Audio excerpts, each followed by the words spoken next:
Chapter 339. I changed my mind. It's better to have more than one pawn. I will capitalize on Indrik's hate and use it to my advantage. Young Joe voiced out before taking another sip of the tea in front of him. Finally, 100%.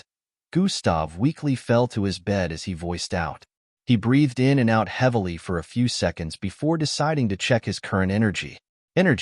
2550/6700. It was really tasking for him to direct the flow of energy recovery of his Yarki. He sent his senses into his body again to check on his Yarki. It was glowing a bright pinkish color and swaying like a living flame. Looks like it grew a little bigger than before. The change is barely noticeable, but it's there, Gustav said internally as he observed. That's quite normal. Your YRKI can improve and become more powerful as you make use of it. You just have to be careful with the way you make use of it, so it doesn't end up depleting an energy completely, the system explained. Oh, Gustav had a look of understanding as he heard that. Well, what's the time now? Gustav asked. It is currently 10 minutes to 2 p.m. The voice of an AI resounded in the room. Oh damn, it's almost 2. Gustav quickly jumped up and went to the bathroom. He quickly went to brush his teeth, take a bath and warm one of the foods he cooked 2 nights ago. Even though he was going to a party, he still wanted to eat from home since he wasn't really interested in outside food. Also, he noticed that in all these high-class parties, they served very little food. He didn't understand if it was a thing of the rich or whatever, but he wasn't having any of their nonsense today. Teach, such stingy people, Gustav said as he gobbled down his warmed-up food with a look of delight. After about 30 minutes had gone by, Gustav was done with his preparations. No fashionista nonsense today. He'll just dress casually, Gustav said as he dusted his long red jacket and walked out of his apartment. Just like Mr. Gon, the Koyan family had also sent a vehicle to pick Gustav up, and they were waiting for him downstairs. Gustav got downstairs and saw the massive mini jet white-like car parked up front. 2 guards were standing in front of the car. They bowed their head in respect as they noticed him, and the door opened up on its own to let him in. As Gustav moved closer to get in, he noticed someone inside. Angie? Gustav voiced out in surprise as he noticed Angie sitting on the right side of the spacious and luxurious-looking vehicle. She was dressed in a red tight-fitted gown, wearing light makeup on her face. She had a shy and nervous look as she stared at Gustav. Gustav moved in, and the door closed up. Matilda also invited you? Gustav asked. Yes, Angie replied as she turned her face away and bit her lips nervously. She knew the car was probably waiting for Gustav all this time, and she had prepared herself to see him, but when he arrived, every word that she thought of disappeared from her mind. Oh, should have known. They're friends now after all, Gustav said internally as he leaned back and rested. For hi-hi, the engine of the cars ignited, and they zoomed off into the distance. In about 10 minutes, they arrived in front of a luxurious-looking vicinity. This part of the city wasn't too far from Mr. Gon's place. It was well guarded also, and villa-like houses could be seen all over the place. But these ones were very massive. The vehicle pulled over in front of the largest house in the vicinity. It wasn't as grand-looking like that of Mr. Gon, but it was good-looking also, painted silver and light yellow. Angie and Gustav walked out of their vehicle, just like the others in the vicinity who were also getting off from expensive-looking hover cars. During their journey, they didn't speak a word to each other. Most youngsters between the ages of 16 to 20 could be seen since this was Matilda's party. Gustav and Angie arrived inside after 2 minutes of check-in procedures. They found themselves inside a world they weren't quite used to. Lots of rich youngsters moving around in groups. Beautiful and well-structured interiors with glittering stairs on the left side of the large living room. Hey, look, it's Gustav, someone muttered upon seeing Gustav walk in with Angie. He's also with the number 2, Angie. Mutters could be heard coming from all over the place. Angie and Gustav found somewhere to sit. He'll leave here in the next hour, Gustav decided. Young sir, young miss, your seats have been reserved. One of the ushers walked towards them and voiced out. He gestured towards them to follow her, and they did. Their seats were reserved at the front, where Matilda could be seen seating grandly in front on a large throne-like seat. The stage was in between them, and some musicians were performing. However, she still noticed Gustav and Angie. The instant she saw Gustav, a smile appeared on her face. "He came," she muttered with a look of delight. Angie smiled back at Matilda and waved lightly as they took their seat. Yo make way, weaklings," a familiar voice was heard behind them. "Don't you ever shut up, th," another familiar voice was heard. Angie looked back to stare at the two that were approaching their table. "Rhea, Timmy," she voiced out with a look of bewilderment as she glanced at the two youngsters. Both were dressed in fancy suits, and Rhea stood out due to his spiky orange hair and thug-like attitude. "Hey, Angie." Timmy was the first to greet as they approached from behind. "Yo, Angie." "Huh, who's that?" Rhea voiced out as he stared at the back of the person sitting beside her on the table. Gustav didn't turn around to stare at them, so they couldn't see his face. He could already tell who they were without turning around. "That's Stature, my rival," Rhea voiced out as he moved forward hurriedly. Chapter 340. "That's Stature, my rival," Rhea voiced out as he moved forward hurriedly. Timmy also seemed to recognize Gustav's stature from behind and followed after Rhea. Rhea arrived at their sitting position and sat down on the seat opposite Gustav. "I knew it was you," Rhea voiced out as he stared at Gustav. Timmy sat on the seat towards Gustav's right side and greeted Gustav calmly.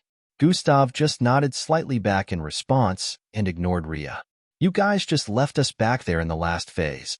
And you, my rival, don't think I won't catch up soon. Just wait, you'll see," Rhea voiced out with a loud voice as he pointed at Gustav. "Your spit is reaching all the way here. When will you learn how to be quiet?" Another familiar feminine voice could be heard from behind. Rhea squinted his eyes as he looked ahead. A green-skinned girl, clad in a royal blue gown with pink gems embedded in different parts, forming flowery patterns, could be seen walking towards them from behind. A small hole was poked in the back of her gown, a little bit beneath the waist area where her long tail protruded out. Her presence attracted the attention of many guests, just like Rhea and Timmy. Another top 50 worldwide participant. Everyone who flocks around Gustav is powerful. Cowtail, you're here too? Rhea voiced out with a slightly irritated tone. Filthy loudmouth. I didn't think Matilda would invite you also, Glade said as she arrived before their table. Glade, Angie voiced out as she stood up with a delighted look on her face and jumped into Glade's embrace. Angie. Glade hugged Angie also and rubbed her hair affectionately. I didn't know you were also invited, Angie said as she withdrew herself from Glade. Matilda seems to have invited everyone, Glade said as she took a seat beside Angie. Now that there were 4 seated around this table, only 2 seats were left vacant. Glade greeted Gustav, who reciprocated, and everyone began to converse. This place is gonna be pretty noisy soon, Gustav said internally while sighing. This would have been a perfect get-together if a certain loudmouth wasn't around to ruin the occasion, Glade said with delight and disgust before turning to stare at Rhea afterwards. Hey, shut it, Cowtail. You only ranked higher than me in the entrance test, but I promise to catch up soon, Rhea responded. By the way, this table is reserved, so why are there still 2 extra seats here? Timmy asked while staring at the vacant seats. Maybe Matilda invited Falco too, Angie said with a contemplative attitude. Falco wouldn't attend. His family are enemies with the Koyun family, Timmy replied. Who cares about family feud? They are them, and we are ourselves. He's not a man if he doesn't dare to attend the party after being given an invitation, Rhea voiced out as he folded his arms and leaned his back against the chair with a repressed expression. Shut up. Not everyone's a tout like you, Timmy voiced out. He understood very well just how the big families behave because he came from one himself. Although Rhea was also the son of a well-renowned family in the city, he didn't act like it. He was the type who just liked to do things anyhow without caring about the consequences of his actions. Oh, I see. Maybe that's why he won't be attending, Angie said with an understanding look. But what about the other seat? Timmy asked while still staring at the 2 vacant seats. Maybe. Before Angie could complete her sentence, another person voiced out from behind, Yo, Gustav. Everyone turned around to stare at who had just arrived. Gustav could already tell who it was from the voice. He was a little surprised as he turned around to look. Approaching their table was a handsome-looking young chap with a bushy afro hairstyle and smooth melanin skin tone. His smile made him look quite confident and approachable. Gustav exclaimed. Who's this? Rhea and Timmy wondered as they stared at They hadn't come into contact with him before since they didn't meet up with Gustav and the rest during the final test phase. Hey man, how you doing? Reached out to give Gustav a handshake as he arrived before them. Gustav shifted his chair backwards and turned around to return the handshake. The guests were surprised to see Gustav greet someone in such a friendly manner. He didn't even get up when Rhea and Timmy arrived. Rhea and Timmy happened to come from influential families, yet he acted nonchalantly with them while the unknown person who has just arrived was welcomed more warmly. This made them wonder just who he was. Did he say isn't that the participants with the highest amount of gathered grandstones? He was also among the ones who didn't attend the display of the final results, just like Gustav. Wasn't he from Malta City? What is he doing here? Well, he's not the only one from another city attending this gathering, if you know what I mean. Some of the youngsters who also passed the final phase remembered EE's name from the display. Gustav was the participant with the highest number of points, but managed to gather more stones than any other participant. Took a seat afterwards on Gustav's left, which was one of the vacant seats. You traveled from halfway across the world to be here, Gustav stated as they sat. Yeah, Matilda invited me, and I was like, this would be a great time to visit your city before we leave for camp to train for years in isolation. So why not? Replied with a smile. Rhea and Timmy stared at scrutinizing him. Rhea was especially focused on checking out to see what was so special about him that it made Gustav give him more attention than others. Calm down, fellas. If eyes could unclothe a person, I'd be naked by now, voiced out with a burst of light laughter as he turned to stare at Rhea and Timmy. Chapter 341. Everyone started laughing after hearing that, and Glade decided to throw in a little something extra too. Wait till he starts opening his mouth. You'll be assaulted by flying white bullets. Haha, that's his bloodline ability, right? Asked cluelessly, but from the weird stares and laughter of everyone besides Rhea, he figured out what she meant. Rhea and Glade started arguing once again while Gustav discussed with They started catching up on some things that had happened recently. The place remained lively as different performances were done in the middle of the large living room. Matilda had sneakily waved to them several times from her sitting position. She was dressed like a princess today. She would have gone to meet them, but she had to stay up there and look pretty as many people came up one after the other to offer their congratulations. On one of the 3 tables to the right of Gustav was another group of people in luxurious outfits. They seemed to be a family due to the presence of 2 elderly men among the group of 5. A particular green-haired kid in their midst stared at Gustav's table and nodded. Now that I'm seeing him in person, he just might be strong enough to contend with me, he voiced out. Haha, Dietrich, are you kidding? There's no way that clown can match your strength. The other kid beside him with green and white-colored hair voiced out. He's no clown Carter. I can see. Before Dietrich could complete his statement, one of the middle-aged men in their midst interrupted. You still held back during the test phase. If you didn't, you'd be a special class candidate by now, he said with a dissatisfied expression. If I didn't, I'd be interrogated and examined, just like he's going to be when he enters the MBO camp, Dietrich said as he stared at the man. Would you like for that to happen, Uncle Garrett? He asked. Of course not. We don't want to draw their attention and find out. It's better he's drawing all the attention to himself. The one called Uncle Garrett responded. They all looked a bit similar to one another, which was enough to figure out that they were under the banner of one family. Let's just seal the deal with the princess of the Koyun family today. I hope you're ready, Dietrich. We came all the way from our city just for this, the other elder with large circular eyes voiced out. Yes, Dietrich answered while turning back to stare at Matilda, who was currently smiling while staring in the direction of Gustav's and Angie's table. Matilda's family had seats positioned right behind her. Several elders with haughty expressions could be seen among the other youngsters in the Koyun family. They all had white hair, or partly white hair like Matilda. Once again, Gustav was unable to leave after an hour had gone by. ES' appearance, along with the rest, made him change his mind. He hadn't expected to meet them here today, so he decided to still spend some more time here. After another hour went by, the youngsters were called to the middle of the living room to dance. Lots of the youngsters went over to Matilda to request her hand to dance, but she gave them one excuse or the other. Someone from her family came over to her to whisper something in her ear.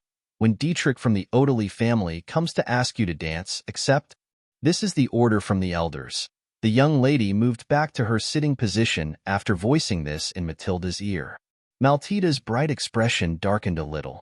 She forced a smile as she sneakily stared in the left direction, where a green-haired kid could be seen sitting in the midst of a group of 5. Come on, go now and ask for her hand. She doesn't dare say no, Dietrich's uncle urged while whispering in his ear. Dietrich noticed Matilda's brief gaze and stood up just as his uncle instructed and started moving forward. Matilda's right finger trembled slightly as she gulped down saliva. She suddenly stood up and started walking forward. Oh, looks like she's quite sensible going to meet up with him, the uncle muttered as they stared at Matilda walking forward. To their surprise, Maltita suddenly turned to the right, distancing herself from Dietrich's reach, and arrived in front of Gustav's table. Please dance with me, she voiced out the instant she arrived in front of their table while stretching her hand towards Gustav. The guests and youngsters on the dance floor had astonished looks on their faces. Matilda was said to be very snobbish, so they didn't expect that she would ask Gustav to dance despite his status. The Koyun family behind all had looks of confusion. What is she doing? Did you give her the wrong message? One of the elders asked the lady who went to whisper to her ear the other time. No, I told her the decision of the elders, the lady answered with a look of confusion also. Angie, Glade, and the rest of them on the table were surprised at the sudden request, so they stared at Gustav, waiting for his response.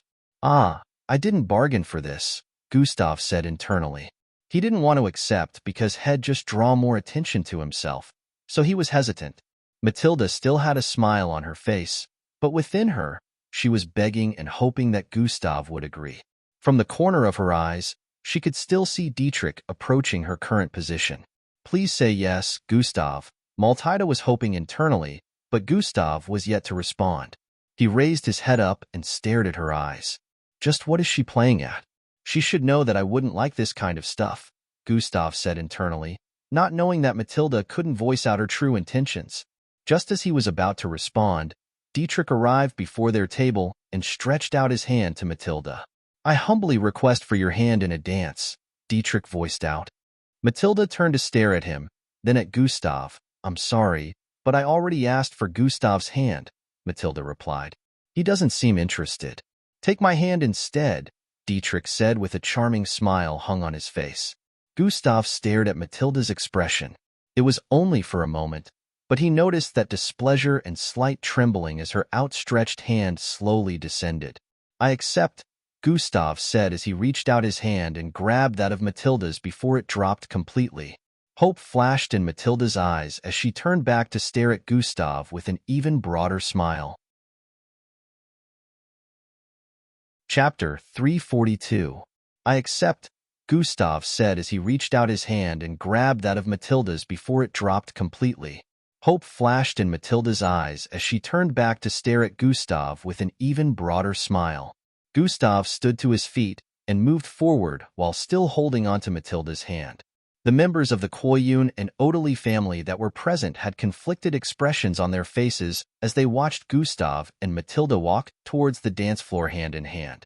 Gustav didn't even spare Dietrich a glance as he walked past him with an unbothered expression.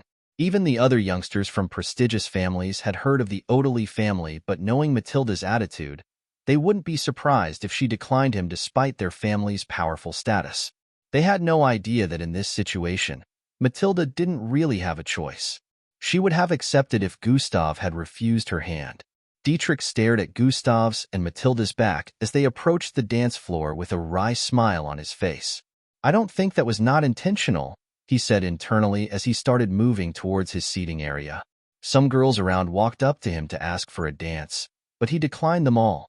The Odeley family was known for being a very large family in the Far East, for cities away. They were even larger than 3 large families combined because they had businesses in about 10 different cities.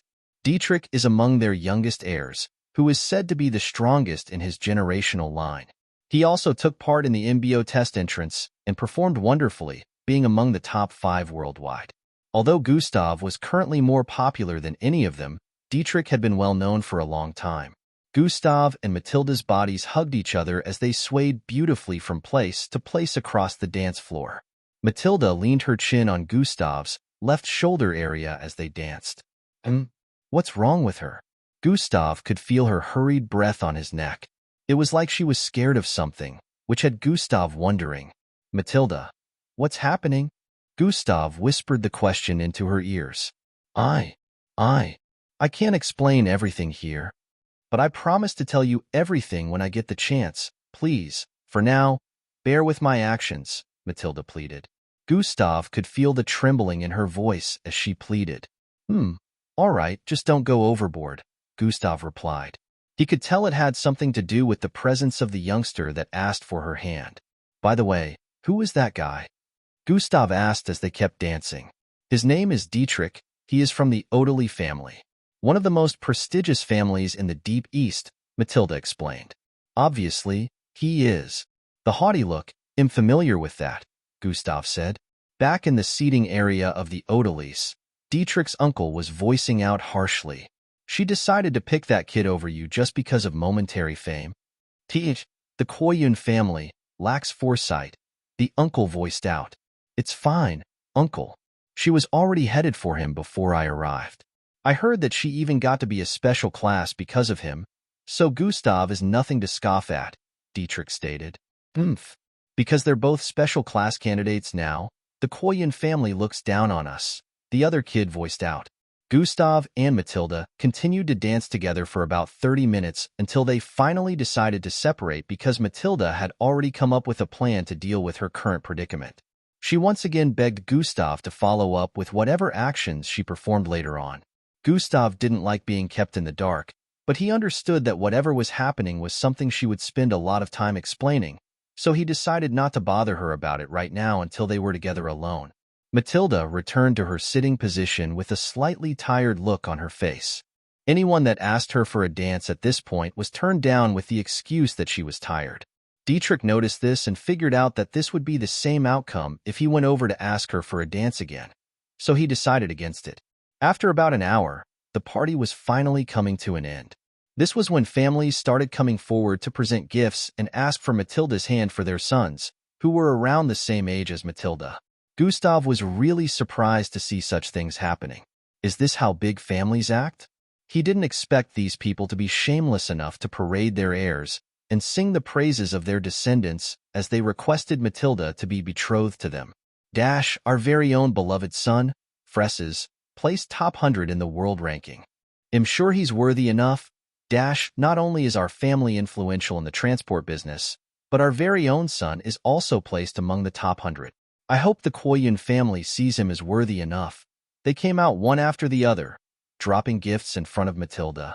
At the moment, a middle-aged man with white and gray hair was standing on the left side of Matilda, while another man who looked no older than 30 years with very similar facial features to Matilda stood on her left. Thank you. We will wait for Matilda to consider and make a choice herself. The man on the left answered them one after the other with the same statement. She doesn't even know them. Why would she accept? Could this be why she acted like that earlier? Gustav started to put 2 and 2 together. This was practically no longer a party. It had practically turned into a betrothal ceremony since Matilda had no choice but to pick someone at the end of the day. What is this? The ancient times? Gustav had a repressed look as he watched the display. Yo, I didn't know that this was even a thing, E voiced out. Gustav, and Angie were the only ones with confused looks here.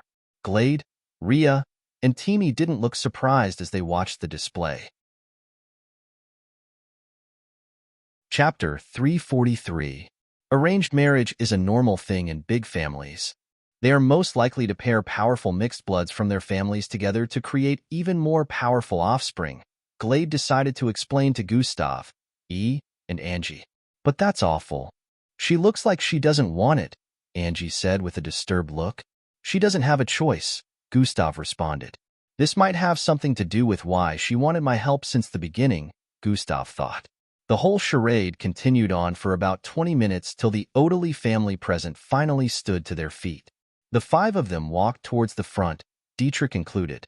Everyone's eyes focused on them, and even the people in front asking for Matilda's hand had to give way.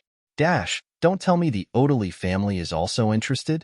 Damn, if they ask for her hand, I don't see anyone else getting her besides Dietrich. Dietrich is in the top 5. The rest can't even stand in his shadows. The only people comparable to him here is those seating on Gustav's table. The guests spoke amongst themselves as they noticed the Odeley family's actions.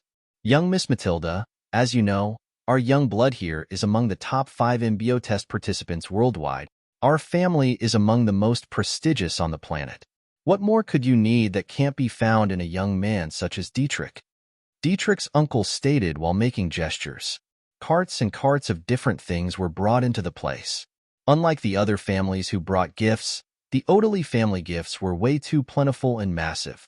Some of the gifts can fit into your living room, so we have placed them outside, the other kid spoke. It was practically like the Odeley family came over to flex. You both are going to be in the MBO camp, which means you will have more time to get to know each other and do great things together. The uncle started speaking again. This is a great opportunity for both families' collaboration and creation of even more powerful offspring for the future generation. Don't you think so, Elder Mew? The uncle turned to stare at the middle-aged-looking man on Matilda's right after voicing out his question. And you, Sir Bill, your daughter will be in great hands. Who else would you have as your son-in-law? He turned to face the man on Matilda's left before voicing out. It turned out the man on Matilda's left was actually her father. The elder leaned slightly and whispered in Matilda's ear, "You know who to pick. Do not disappoint me and go for Dietrich now." Matilda's face at the moment didn't have a smile anymore. She hid her current emotions under a poker expression. Matilda's father leaned slightly and whispered, "It's all up to you, darling. It doesn't have to be Dietrich, but you know you have to pick someone here, or the elders will not let me off. Just go for someone that you feel you might like later on." Matilda's eyes squinted as she heard that. She stared at Dietrich, who was currently scrutinizing her from head to toe, with a smile.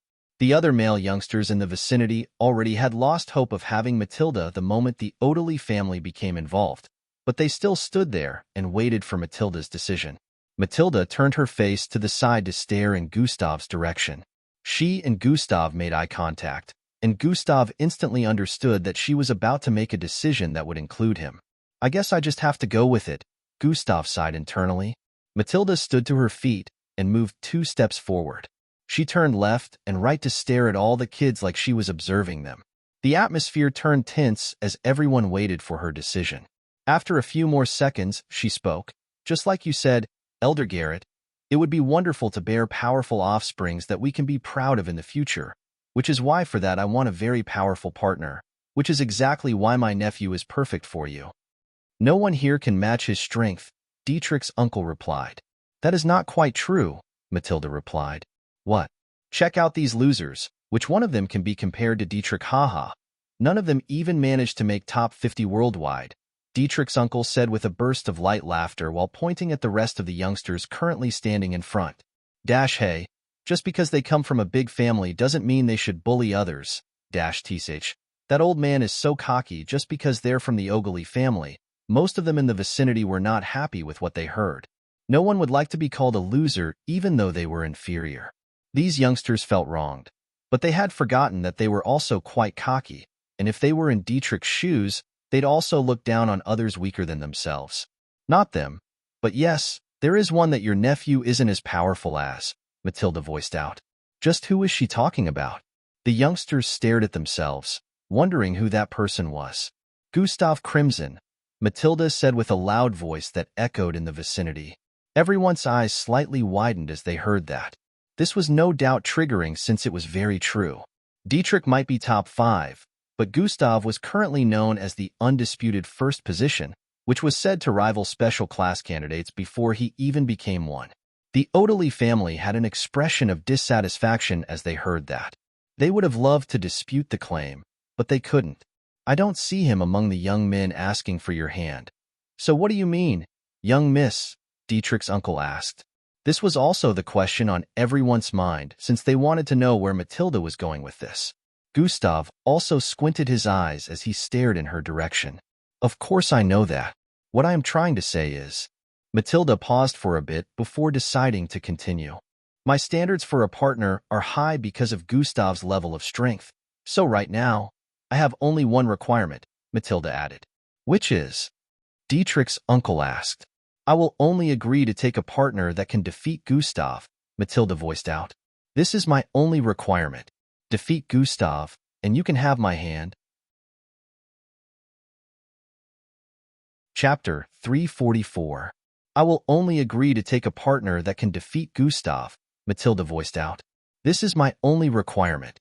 Defeat Gustav, and you can have my hand. Chatter, chatter, chatter. The entire place became noisy as they heard and processed Matilda's statement. She wants what? This might become an impossible task. I'm still gonna try. I just have to defeat Gustav. If I defeat him, I can have the Koyan family princess. I will have to train hard and try my luck. Everyone interested in Matilda turned to stare at Gustav. Gustav felt a bit uncomfortable seeing everyone turn to give him different kinds of stares. Some were stares of anticipation, some were stares of hopelessness, while some gave him crafty glances. A lot of them started formulating different plans in their minds. So this was her plan all along. I guess I just have to make sure none of these guys ever defeat me, Gustav said internally as he noted the looks of every suitor present today. So, young miss, if I heard you correctly, as long as anyone can defeat that boy Gustav, they can have your hand? Dietrich's uncle asked again. Yes, Matilda said with a look of conviction. I see. So you want to be assured of strength. Don't go back on your word later when my nephew defeats that boy in a battle, Dietrich's uncle stated while pointing at Gustav. Chatter, chatter, chatter. If that does happen, I will not shy away from accepting Dietrich's hand, Matilda said before moving back towards her sitting position. What are you doing? The elder on her right whispered in her ear as she sat down. Elder, isn't the main purpose of doing this for us to bear the powerful offsprings that will represent both families in the next generation? I will not accept a partner that is weaker or less promising than Gustav. This is the best course of action, and I did it for the betterment of our family, Matilda answered without hesitation. The elder had a contemplative expression as he thought of her words. So when does this challenge start? Dietrich asked. It has started. You lots are free to challenge Gustav at any time, and if you ever do win, there has to be proof if him not present at that time, Matilda stated. But we still have to ask for his consent, don't you think? Dietrich's uncle stated. If Gustav refuses, all this will crumble, Dietrich's uncle said internally as he turned to stare at Gustav. What do you say, young man? Will you be able to handle the challenges of every young man that is interested in young Miss Matilda? Think about it carefully. You have to handle numerous challenges every day, Dietrich's uncle said with a threatening tone. Gustav stared at him and Dietrich's for a few moments before turning to stare at Matilda, who had a longing look in her eyes. Of course I accept. I will be able to handle all of your challenges. Come at me when you lots are ready, Gustav stated with an unconcerned expression. Matilda sighed in relief internally as she heard that. Thank you, Gustav, uncle. What do we do now? Dietrich moved over to his uncle's side and asked. Revealing your true strength right now is out of the question, but challenge him right now to probe his strength level, so we will come up with the best way for you to defeat him later on, Dietrich's uncle whispered back to Dietrich. Is there a limit to how many times we can challenge Gustav? Dietrich asked. Yes, you cannot challenge him anymore after being defeated 5 times. Matilda replied. All right, Dietrich said before turning around. Gustav, I challenge you to a duel now. This would mean I have only 4 more tries after this, Dietrich added. Chatter, chatter, chatter. He didn't even wait for the party to come to an end first. Looks like Dietrich is keen on embarrassing himself in front of everyone. I would at least go train and come back to try fighting Gustav first. Some of the youngsters in front felt Dietrich was stupid challenging Gustav right now, but they had no idea that this was just a ploy. Where would the battle hold? Gustav asked after hearing that.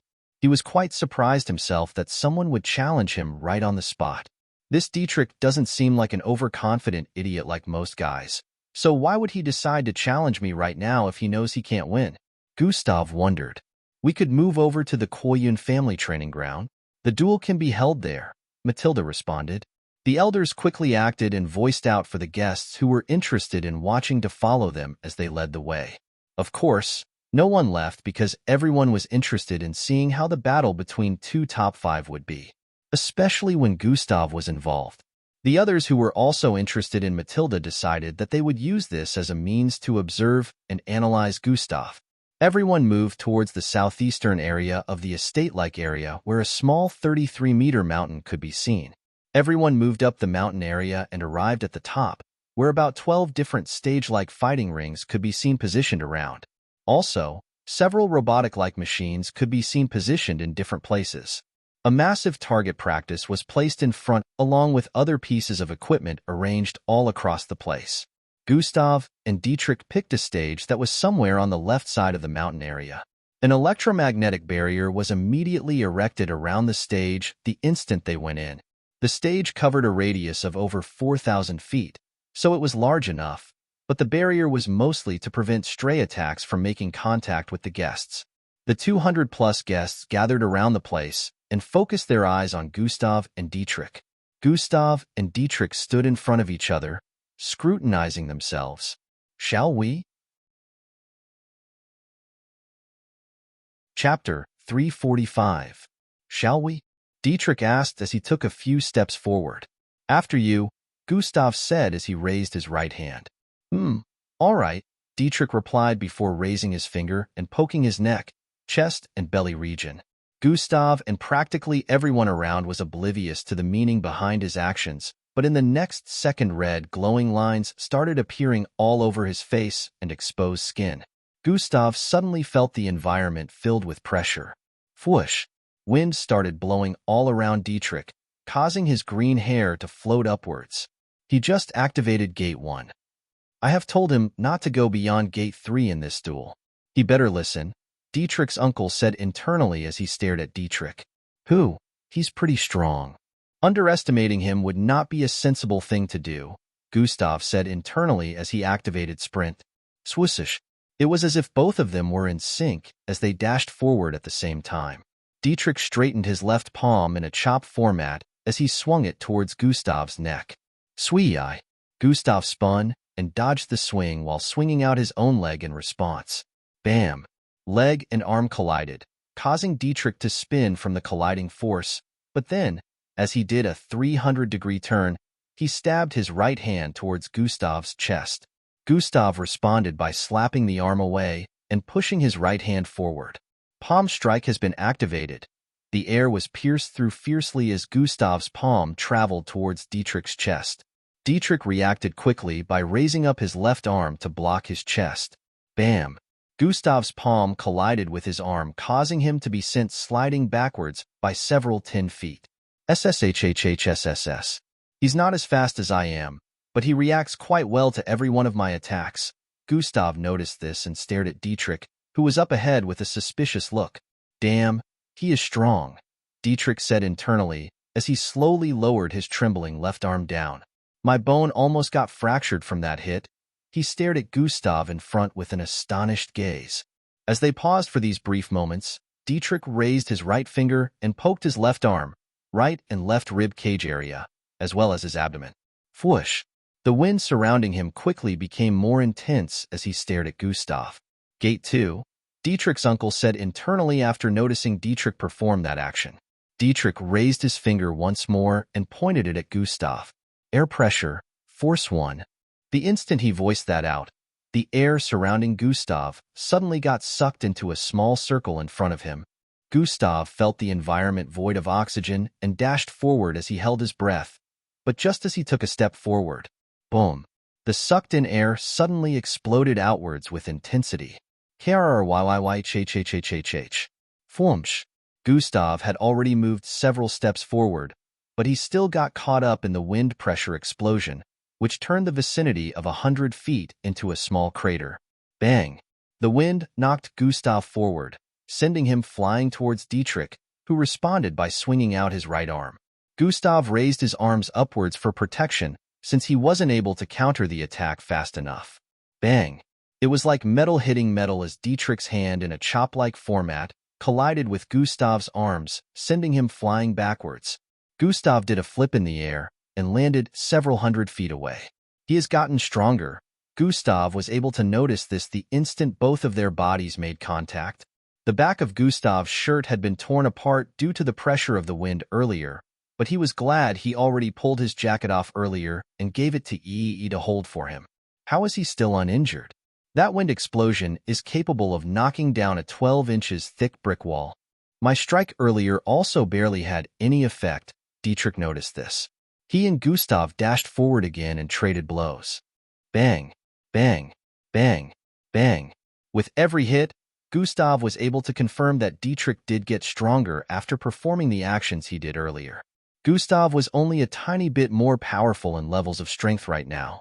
Dietrich used several air attacks as they battled, but Gustav was able to dodge every one of them this time since he wasn't taken unawares like before again. Impeccable speed, wonderful reflexes, top-notch fighting skills, and unmatched strength, all without even activating his bloodline, Dietrich noted as they battled. He was slowly getting beat back and receiving minor injuries as the battle went on, but he wasn't ready to quit yet. Dash amazing. He's going against Gustav for this long. Dash, yeah. I didn't even know that he would last this long.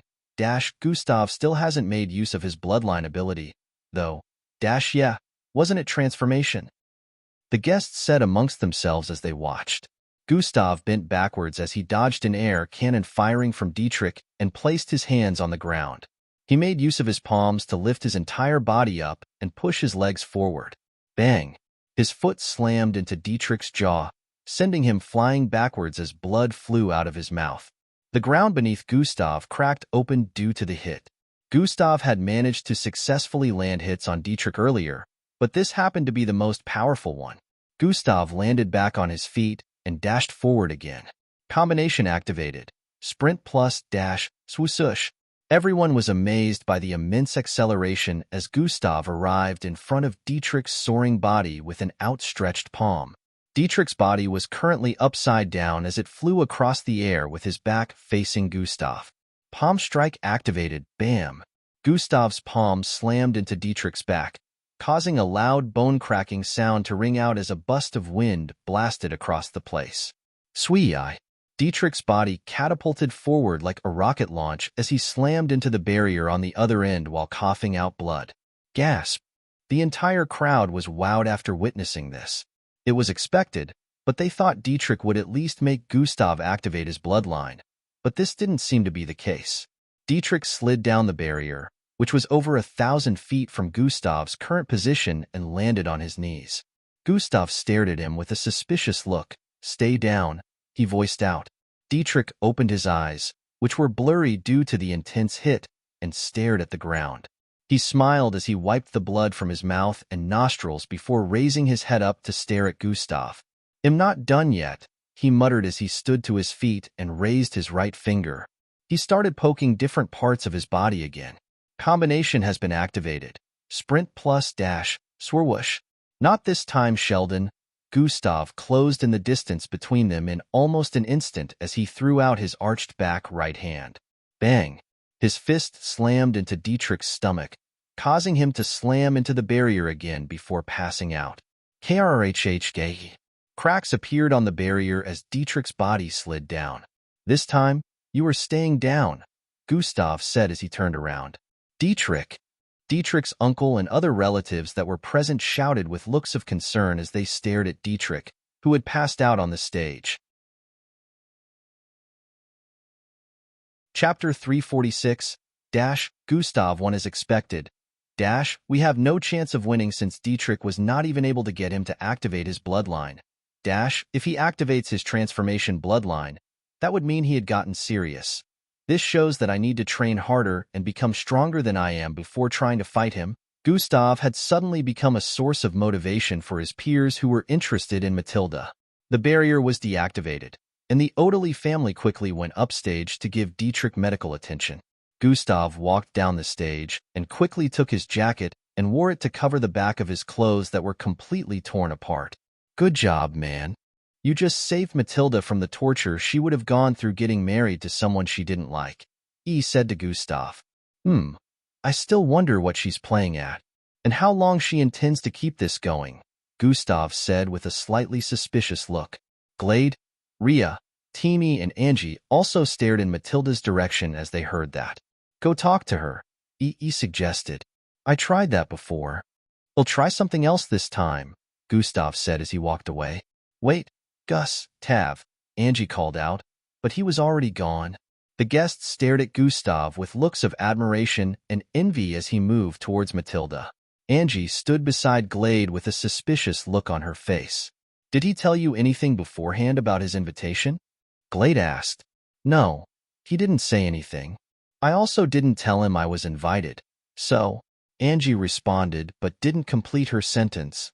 Why does the atmosphere between you two seem off? Glade asked while pulling Angie to the side. Well, that's because something happened yesterday, Angie muttered. Glade raised one eyebrow up as she heard that.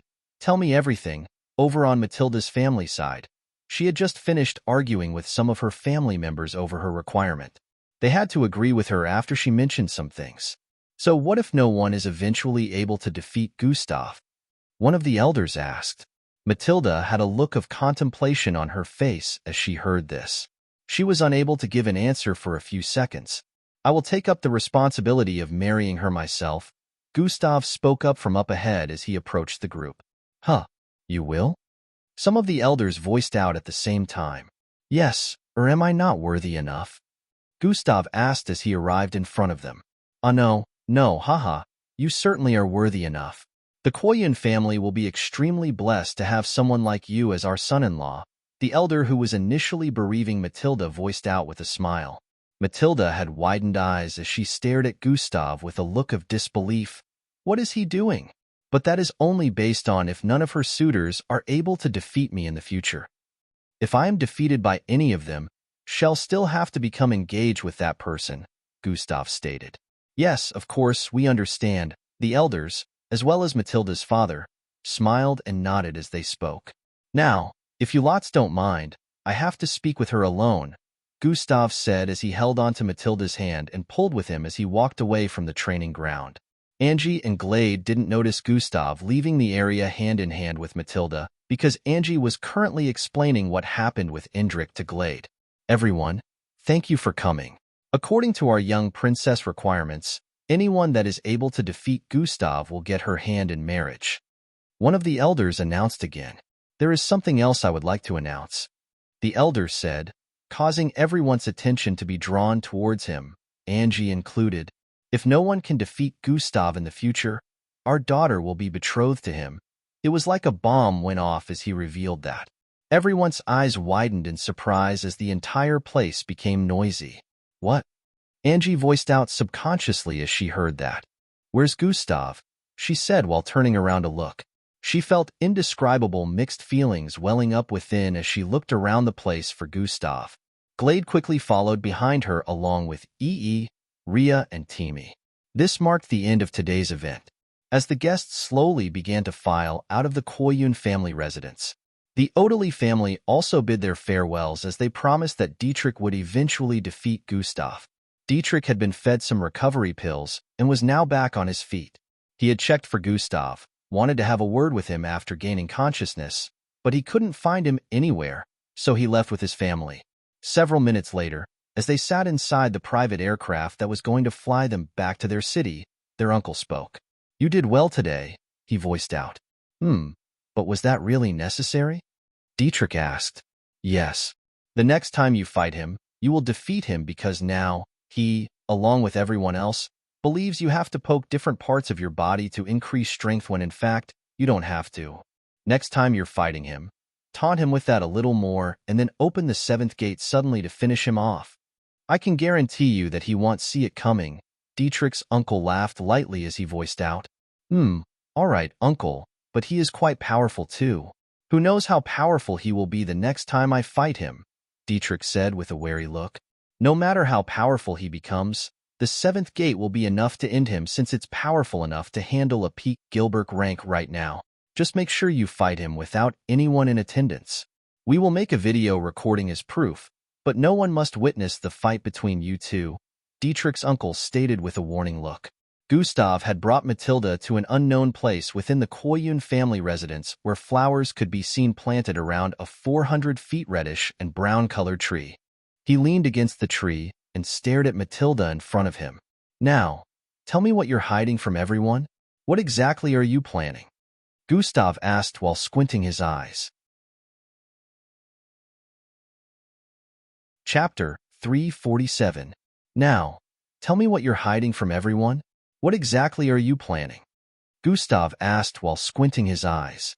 Matilda stood in place for a few seconds with a myriad of expressions displayed on her face before moving close to the tree and also leaning her back against it. It's a long story. Are you ready to listen? Matilda asked. Gustav nodded slightly in response before saying, It's not like I have a choice now, do I? A wry smile appeared on Matilda's face after hearing Gustav's response. She understood that she had put him on the spot today, but she had decided to make up for it in the future. Her face turned serious again before she started speaking. When I was 7 years old, I had a friend, Matilda stated. This friend of mine was from a different place entirely, lived an entirely different kind of lifestyle, but she and I became close really fast because the relationship between our parents was tight. We bonded even though we came from two different places.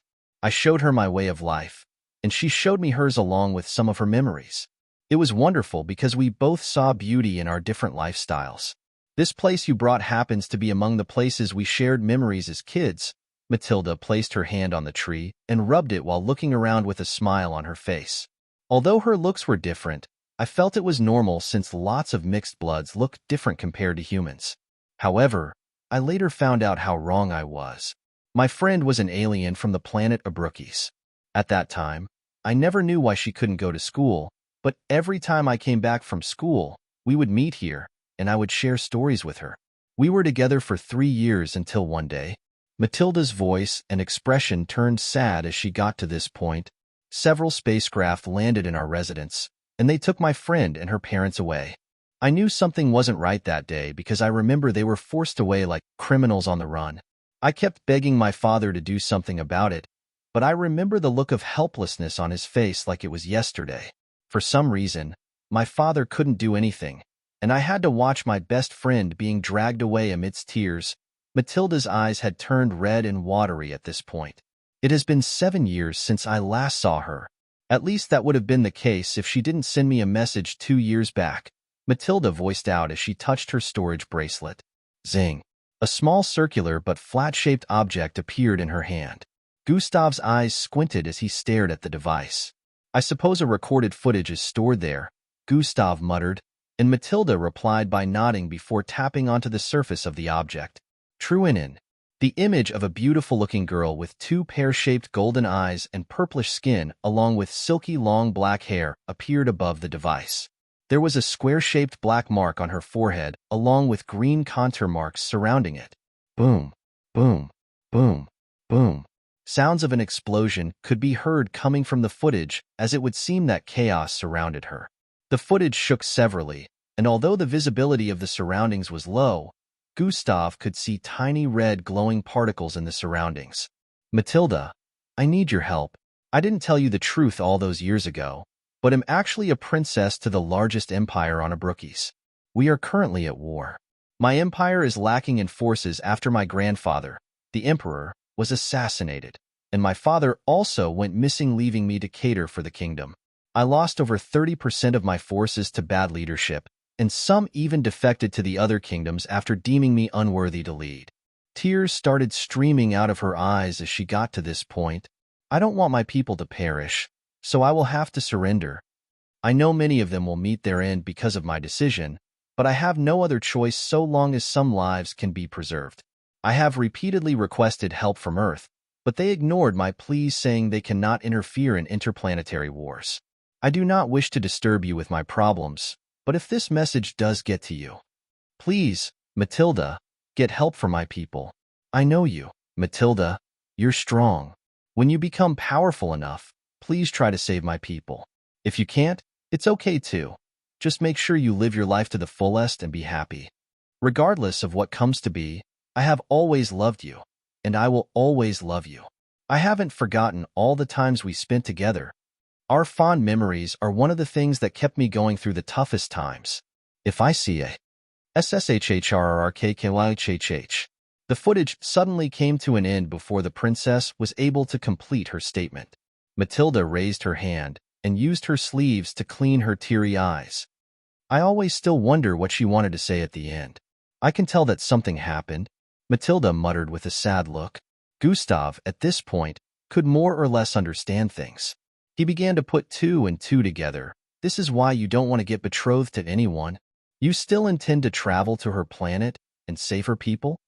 Gustav voiced out with a contemplative expression. Yes. Although I love my family and wish for them to form connections, become larger and flourish, even more, they can survive without making use of me. Unlike Daria, I'm her only hope right now. Getting betrothed means being chained down, and I need freedom, so I can perform this task in the future, Matilda explained. Chapter 348. But what if she's already dead? It's been 2 years, and before you even manage to get strong enough to go on intergalactic missions, more years will pass. Even if she's alive now, what makes you think she will still be alive then? Gustav asked pessimistically. I have faith that she still is, Matilda answered. That's just being naive, Gustav replied while shaking his head in pity.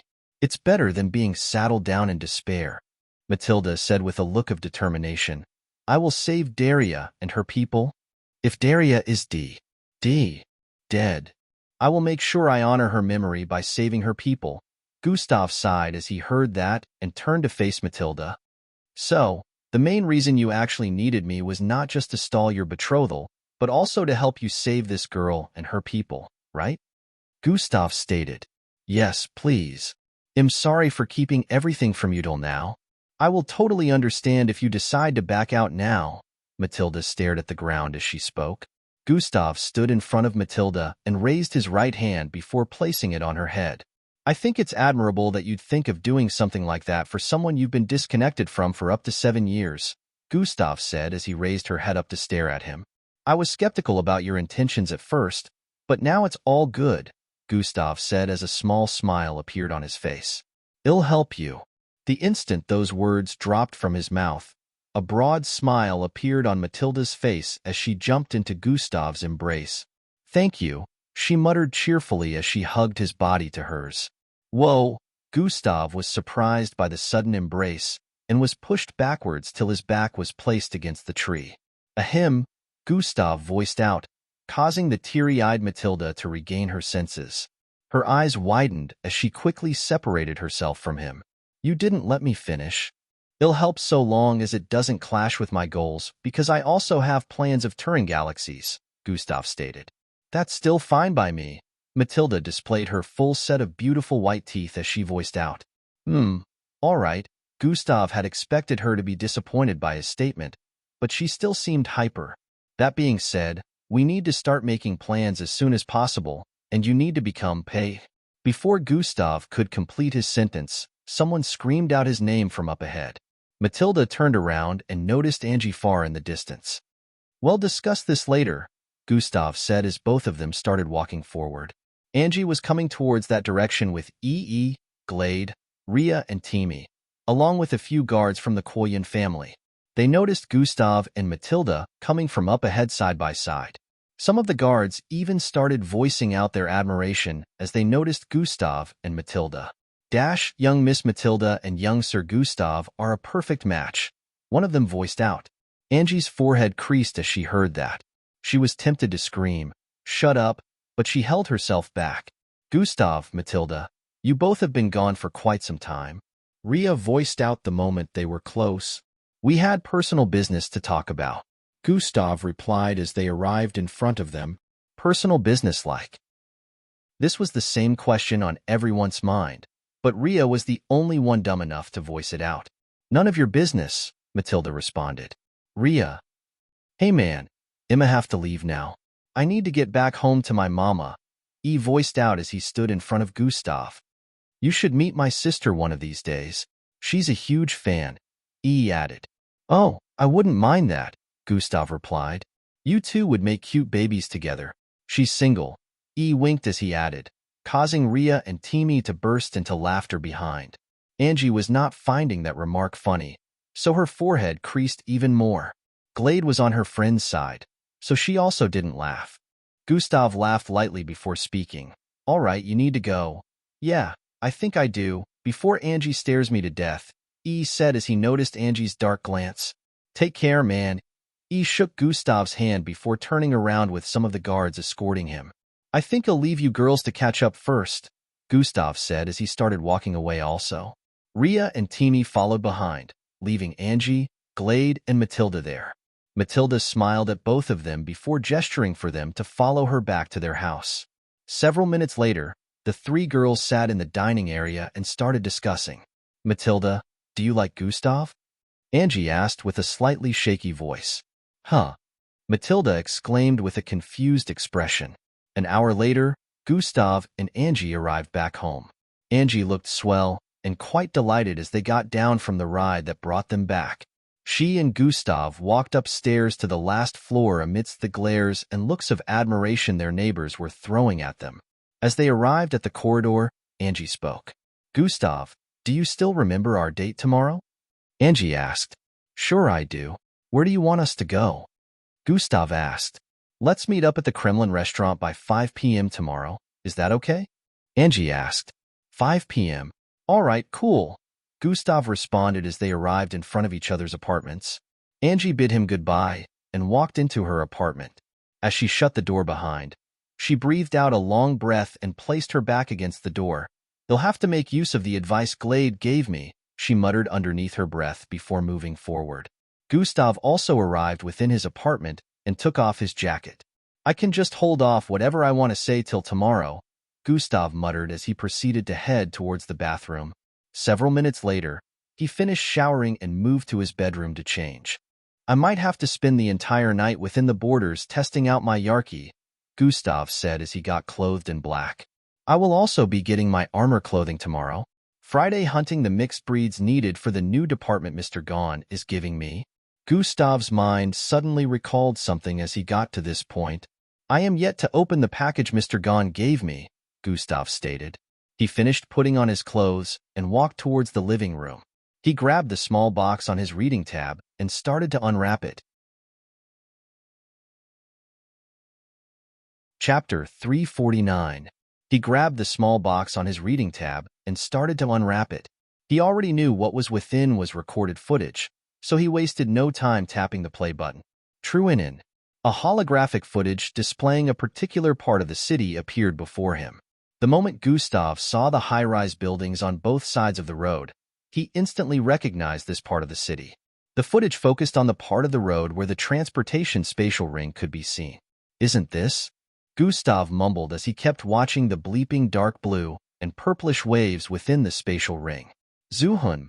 The spatial ring made some weird sounds and brightened up a little, and in the next instant, Gustav saw himself walking out of the ring naked. Just as I thought. It was truly that day, Gustav said with a look of displeasure. How is it that I didn't notice this? Gustav wondered as he kept watching the footage. He could be seen breathing in and out profusely as he walked a few steps forward. Based on the closeness of the recording device, this is within my range of detection, which means it was zoomed in from far away, Gustav analyzed. As Gustav sped off into the distance a few moments later, the recording device zoomed out, and Gustav figured out just how far it was from his location. His speculation was right because he could tell that the video was taken from more than 10 blocks away. We got him. These were the next words Gustav heard before the footage came to an end. For Mr. Gon to give me this, he must have gone through some trouble to acquire it, Gustav muttered with a look of gratitude as a milky glow covered his hands. Atomic disintegration has been activated. The object that displayed the footage slowly disintegrated and started to disappear into thin air. This shows his sincerity, Gustav said as he closed his palm completely after the object had been completely incinerated. He knew how this would have caused a big stir if it was revealed to the general public since no Zulu-ranked mixed blood was supposed to have a body as sturdy as his. A lot had already been revealed to the general public, and he was still being questioned based on those revelations. This would make things far worse than the current situation. Gustav decided that he would call Mr. Gon later to thank him. A few moments later, he proceeded to leave the house. After several hours had gone by, Gustav was within the border, standing on a rocky path with a pinkish glow spread outwards from his body. A large crab-like creature with green pincers could be seen moving according to the movement of his fingers and words. "Stop," Gustav commanded, and the creature immediately came to a stop. Gustav checked on his Yarki and noticed that he still had around 30% of energy left. "I'm able to keep level 7 mixed breeds under my control for about 30 minutes before running out of energy." Gustav took note of this. In the last few hours, he had been using his Yarki on different levels of mixed breeds and calculating the usage of energy in tune with the time he spent putting them under his control. He has only used his Yarki on the mixed breed in front of him for about 5 minutes, but he was able to calculate the time he would be able to keep them under his control if his energy was full. That's enough experimenting for today. Gustav dashed forward and used Slash repeatedly. Slash has been activated. His arms were coated in a milky glow as they sliced through the legs of the creature, making it handicapped a few moments later. "You have killed a quintlet mutated crab, plus 20,000 EXP. Gustav deactivated his Yarki afterwards and took the remains of the mixed breed before leaving the scene. He didn't want to make the mistake of overusing his Yarki once again, but with today's experiment, he could more or less understand how his Yarki worked. It would be able to affect creatures and beings 3 to 4 levels higher than him, but the higher the level, the lesser the amount of time they will remain under its influence. The serpentine creature he fought the other time was only under its control for less than a minute. Gustav could tell that if he wanted to make use of his Yarki on a creature 1 level higher, it wouldn't last up to a second. He decided he would come here again tomorrow to test it out and keep training with it for the next few days that he was going to be around the neighborhood. Gustav got back into his apartment close to midnight and immediately started the process of recharging his Yarki. This time it was way faster than before since it didn't completely run out of energy. In a few hours, Gustav went to bed after it got recharged back to 100%. Gustav woke up around 10 a.m. in the morning, different from his usual time of waking up. Because of his lack of sleep during these days, he had actually slept longer than he wanted to. "Good morning, sunshine." Gustav heard the voice of the system as he stood to his feet. "What's with the cheesy greeting?" Gustav had a weird look on his face as he spoke. "Have you forgotten when you mentioned that I didn't interact with you?" "Well, I'm doing that now." The girly voice of the system turned cuter as it spoke. "That sounds quite disgusting." "Stop it," Gustav said with a look of discomfort. "Guess what's disgusting?" "Your morning breath," the system voiced out with a slightly annoyed tone. "Gustav, aren't you forgetting something?" the system asked. Forgetting what?" Gustav asked. "Your daily tasks," the system reminded. "I didn't forget my daily tasks. I'm not about to start today's daily task. I'm not that dumb." Gustav paused as he remembered something. "I missed 2 days, which means I have to complete 3 days' worth of daily tasks. A total of 9 today," Gustav stated with a look of realization. "There you go, Sherlock," the system voiced out with a solemn tone. "Failure to complete even one of these tasks will result in a 3-day punishment." Chapter 350. Failure to complete even one of these tasks will result in a 3-day punishment, the system added before displaying the 3 days' worth of daily tasks together. Gustav's eyes opened wider as he stared at the 9 daily tasks. Daily tasks. Description: 1/9. Do a consecutive front and back 6 meters leap 70 times. Description: 2/9. Use a single finger to support your entire body weight for 3 hours. Description: March 9th. Stop a stranger on the road and give them a lift on your back to their destination. Description: 4/9. Hunt and defeat 2 level 10 Giorno Stallion mixed breeds. Daily tasks. 5/9. Survive underwater for 2 hours without any equipment. Gustav kept reading the descriptions one after the other, and for each one, his facial expression would change. This kept happening till he completed the last one. "What is up with these weird quests? And I have to finish them today?" Gustav said with a tone of disbelief as he stared at the list from top to bottom and from bottom to top repeatedly. What do you mean weird? You better check out the punishments before thinking of trying to ditch any of these, the system voiced out. Punishment for failing to complete tasks. Have stats for a day. Dash 500 credits from shop currency. Teleportation. Rewards for completion. +1 200 000 EXP. All skills level up. +2 stats points for all attributes. Recreation evolution. Gustav stared at the punishments and scoffed. Who are you trying to scare with those? They'll definitely complete the tasks, even though they are just as weird as you are, Gustav voiced out. Look who's talking. Don't get me started with you, virgin, the system retorted back. Gustav. By the way, what's that teleportation thing? How is that a punishment? Gustav asked. You'll find out when you fail. If you're so curious, why don't you consider failing? The system laughed lightly as it suggested.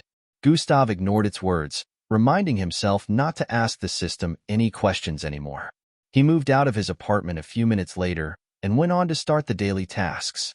He decided to hunt for the mixed breed needed first. The Giorno Stallion mixed breed was a muscular and rare type of mixed breed.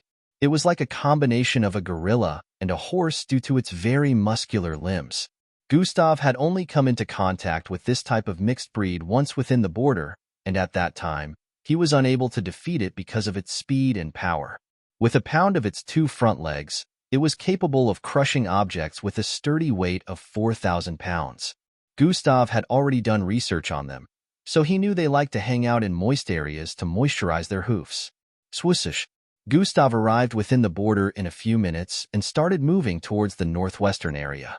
He used the map to move towards a place within the border where a small swamp was located.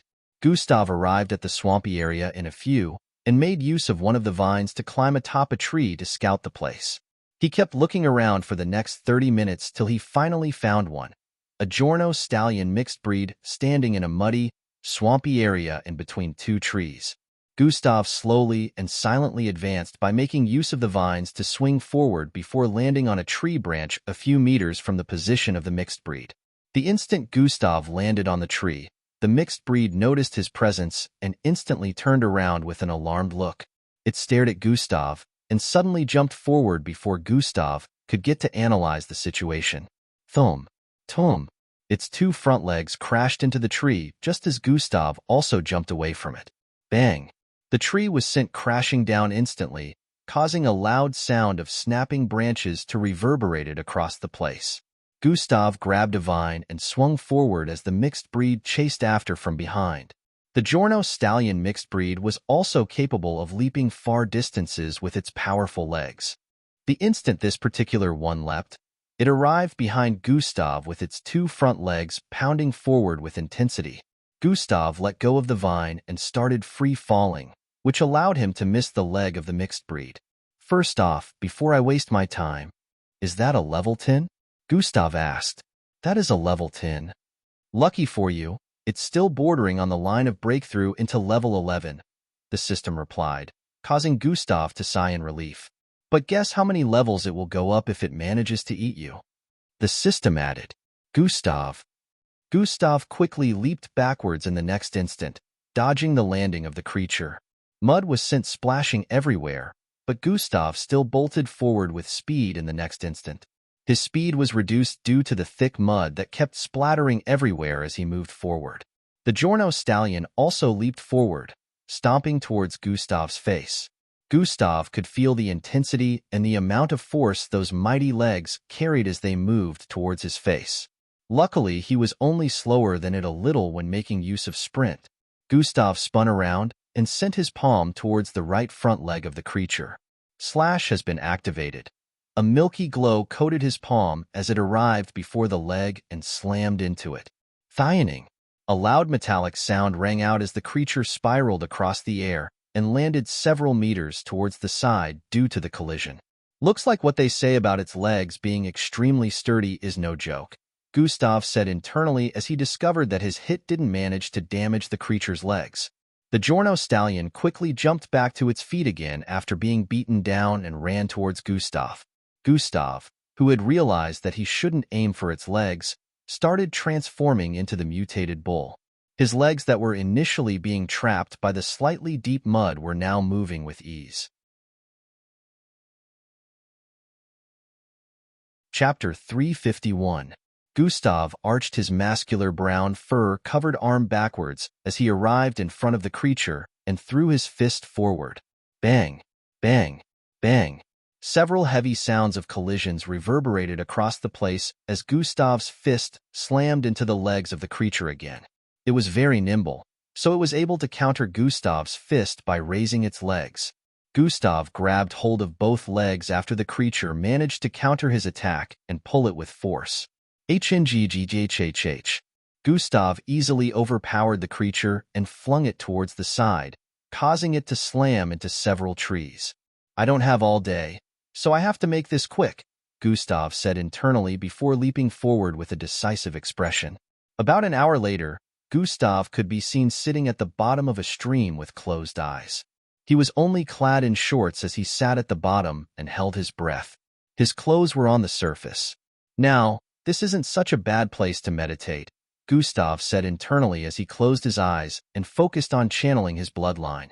I will be breaking through to the serial rank any time from now. That was pretty fast, Gustav said internally as he checked his bloodline.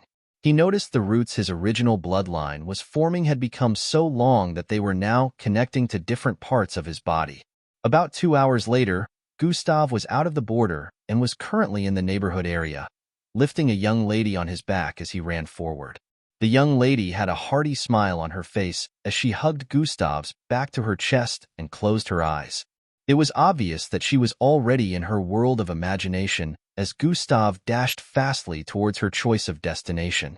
In a few more minutes, they arrived in front of a nursing home, and Gustav dropped her. Oh, thank you, Gustav. Hey, erase my contact. Just as she voiced out in delight, she noticed that Gustav was no longer in front of her. Oh, where did he go? I wasn't able to get his contact, she voiced out with a dissatisfied expression. As Gustav dashed back home, he checked out the progress of his daily tasks. Daily tasks, March 9th, stop a stranger on the road and give them a lift on your back to their destination. One would think this would be a hard task, but since Gustav was quite popular in the neighborhood, he only needed to walk up to anyone and ask if he could do this. So, it was quite simple. However, that didn't change the fact that Gustav saw it as weird. It was already around 2 in the afternoon, so Gustav knew he had to be fast in completing these tasks since he had a date with Angie by 5 p.m. Gustav started heading back towards the forest area before the border. When he got there, he started leaping back and forth repeatedly. After another 2.5 hours had gone by, Gustav checked his progress. Daily tasks, 6/9, race back and forth to the MBO tower from your apartment. Now he only had about 3 more tasks to perform for the daily tasks to be complete. The issue with the tasks was that they were a lot of time-taking tasks, so he spent longer time finishing some of them than he normally would. But right now, he couldn't continue with the tasks because, as promised earlier, he had a date with Angie. He decided he would come back to finish them after the date, so he decided to head home and prepare. In about 20 minutes more, Gustav was done with preparations. He moved out of his apartment, dressed in a wine-colored suit he bought some time ago with a black cotton fabric within. He even styled his hair a bit. He met Angie in the passageway dressed in a tight, long, sleeveless white and pink gown. Both of them had made each other speechless for about a few seconds as they stared at each other. Angie's face turned really flushed as she stared at Gustav's handsome face. Gustav also stared back at her with a look of hidden admiration. His eyes stopped on her cherry-red lips, and he recalled something causing him to look away. Shall we? Gustav asked while gesturing towards the right that led to the stairs. H&M, Angie smiled in response as she walked side by side with him. Different kinds of thoughts were running about her mind as she remembered his gaze a while ago. Downstairs, a ride was already waiting to take them to the Kremlin restaurant, which was about 3 blocks away from where Angie and Gustav usually parted ways when heading for school in the past. Angie was unable to say a word within the vehicle due to nervousness as they traveled towards their destination. Gustav, on the other hand, still had different thoughts circulating in his mind and had decided he was going to mention what was on his mind to Angie today. In a few minutes, they arrived in front of a 37-story, beautiful-looking building and walked in. They headed towards the elevator and stopped at the 30th floor, which happened to be where the restaurant was situated. A few minutes later, Gustav and Angie were seated in an open space where a view of the city could be seen on their left side. Their table was packed with all kinds of delicious foods Gustav ordered, and they started to feast. Their passable steak is passable, but they really need to change the cook that made this tradashi dish. Boss Danzo is so much better, Gustav muttered as he ate. Eating like this always reminded him of Boss Danzo. You really are a food lover. Angie smiled as she voiced out before putting another spoonful of food in her mouth. Have you seen anyone who cooks that doesn't love food? Gustav asked. Angie smiled back as she kinda understood what Gustav meant. So, Angie, you go first, Gustav suddenly voiced out. What do you mean? Angie asked after sipping some water. I know you have something to say. Go ahead first before I say mine, Gustav stated. Chapter 352. I know you have something to say. Go ahead first before I say mine, Gustav stated. Angie paused her eating as she heard that and stared at Gustav with a wry smile on her face. I'm so predictable, aren't I? Angie voiced out. Well, we wouldn't be here if you didn't have things to say, Gustav muttered as he gulped down some water and cleaned his mouth. The thing is, I wanted to apologize for stopping you the other day, Angie said with a crestfallen expression. I know it seems like naivety, but only did that because I know what it's like to have a little brother. Although your situation is way different from mine and your relationship with him is practically the opposite of mine with my brother, I still felt like you killing him would have been too much, but now I understand something that I didn't get before. Angie muttered as she stared at Gustav. However, even if time was reminded, I would still stop you if killing him would end up hurting you mentally. Angie's voice suddenly turned solemn as she got to this point. You already have less faith in the world. The world failed you and turned you into what you are today. I'm not saying it's bad, but I wouldn't want your personality to take a turn for the worse because of a decision I could have stopped. I would hate myself forever if something ever happened to you. Angie's lips trembled as she spoke. I understand why you would want to do it, and I promise I won't stop you again if it's a normal circumstance, but I will not allow you to kill a member of your family. If he comes close to you next time. Angie raised her head and stared at Gustav with a decisive expression. I will kill him myself, she voiced out. At this point, Gustav had his mouth open slightly in surprise as after listening to Angie. He stared at her hands and noticed that they were trembling slightly. Just how much courage did it take for her to decide on such a thing? Gustav was really moved by her decision. I kind of figured she stopped me thinking I was going to get affected if I killed Indrik. She's overthinking things, Gustav said internally. It's one thing to make this claim, but can you truly do it? Are you capable enough? Is your resolve strong enough? And most importantly, are you powerful enough? Gustav asked in succession. I can become strong enough to defeat him if I truly stopped holding back, Angie replied with a shaky tone. Gustav didn't really doubt her statement because Angie really had a lot of potentials if she went full force, but then this wasn't just a case of defeat. He still doubted that she had enough resolve to actually kill someone. Why are you so adamant in believing that my mental state will be affected if I was to kill Indrik? Gustav questioned. Gustav, can you tell me that you never shared any good memories with Indrik? Angie muttered. Gustav's mouth opened slightly, but then he closed it back, unable to say a word. If you can tell me that you never shared one good memory with Indrik, he'll never interfere with your affairs again, she added. Memories began to flood into Gustav's head back to when Indrik was just a baby. He had started being maltreated at that time, but he always felt happy whenever he sneakily went to his little brother's cot to play with him. He remembered Indrik's innocent and cute smile as a baby. When Indrik was 2 years of age, he stood in front of Gustav to protect him from his parents' beating at that time. Indrik had already been confirmed to have an A-grade bloodline, so their parents treated him with so much care. When he started screaming and crying because of Gustav's maltreatment, they had to stop whenever he was present. Gustav was reminded of when his little brother was his source of refuge and happiness when he was still around the ages of 1 to 5. Everything began to change when Indrik became a student of Echelon Academy and got promoted to a class beyond his age. He remembered how Indrik started to see others as lesser than himself. Gustav's parents at that time didn't caution him, and everyone around him kept singing his praises, so his character started to warp into something more twisted. Gustav tried his best to correct some of Indrik's wrong actions when Indrik bullied a classmate, but it was practically him versus society.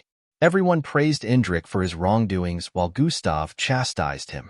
Indrik liked being in the spotlight, so he stopped listening to Gustav. At one time, Indrik witnessed Gustav being beaten up without being able to fight back. This was practically the turning point for Indrik. Why do I have such a weak person such as yourself as my big brother?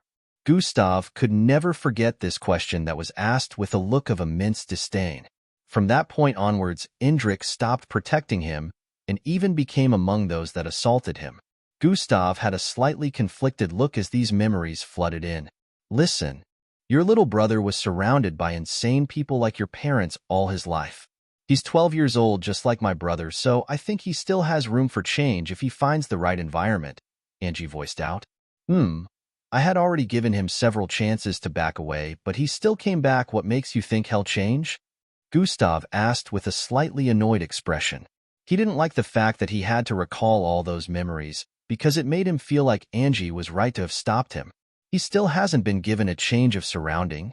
The MBO training camp will be the best place for him to learn humility since he's not the only one who's special, but if he doesn't like you said. Angie slightly raised her right hand as she spoke. If he still comes back looking to kill you, let me take care of it. I'll kill him myself, Angie stated. Gustav leaned his chin against his fists as he placed his elbows on the table. Angie, I have a question for you, Gustav said as he stared deeply into Angie's eyes. Oh, all right. Angie could feel her face burn up as Gustav maintained eye contact with her. Do you have feelings for me? Gustav asked with a tone of mysticism. Chapter 353. Do you have feelings for me? Gustav asked with a tone of mysticism. Huh. Angie's eyes widened as she heard that. I. Angie was shocked by the unexpected question, so she stammered repeatedly before closing her mouth and looking down. Gustav silently waited for her answer. After breathing in and out speedily for a few seconds, she finally answered, Yes, I do have feelings for you. Angie looked up and placed her right hand on her chest. Just as I thought, Gustav muttered. Angie, Gustav called out. Why yes, Angie responded with a longing gaze. The truth is, I'm also quite fond of you, Gustav voiced out.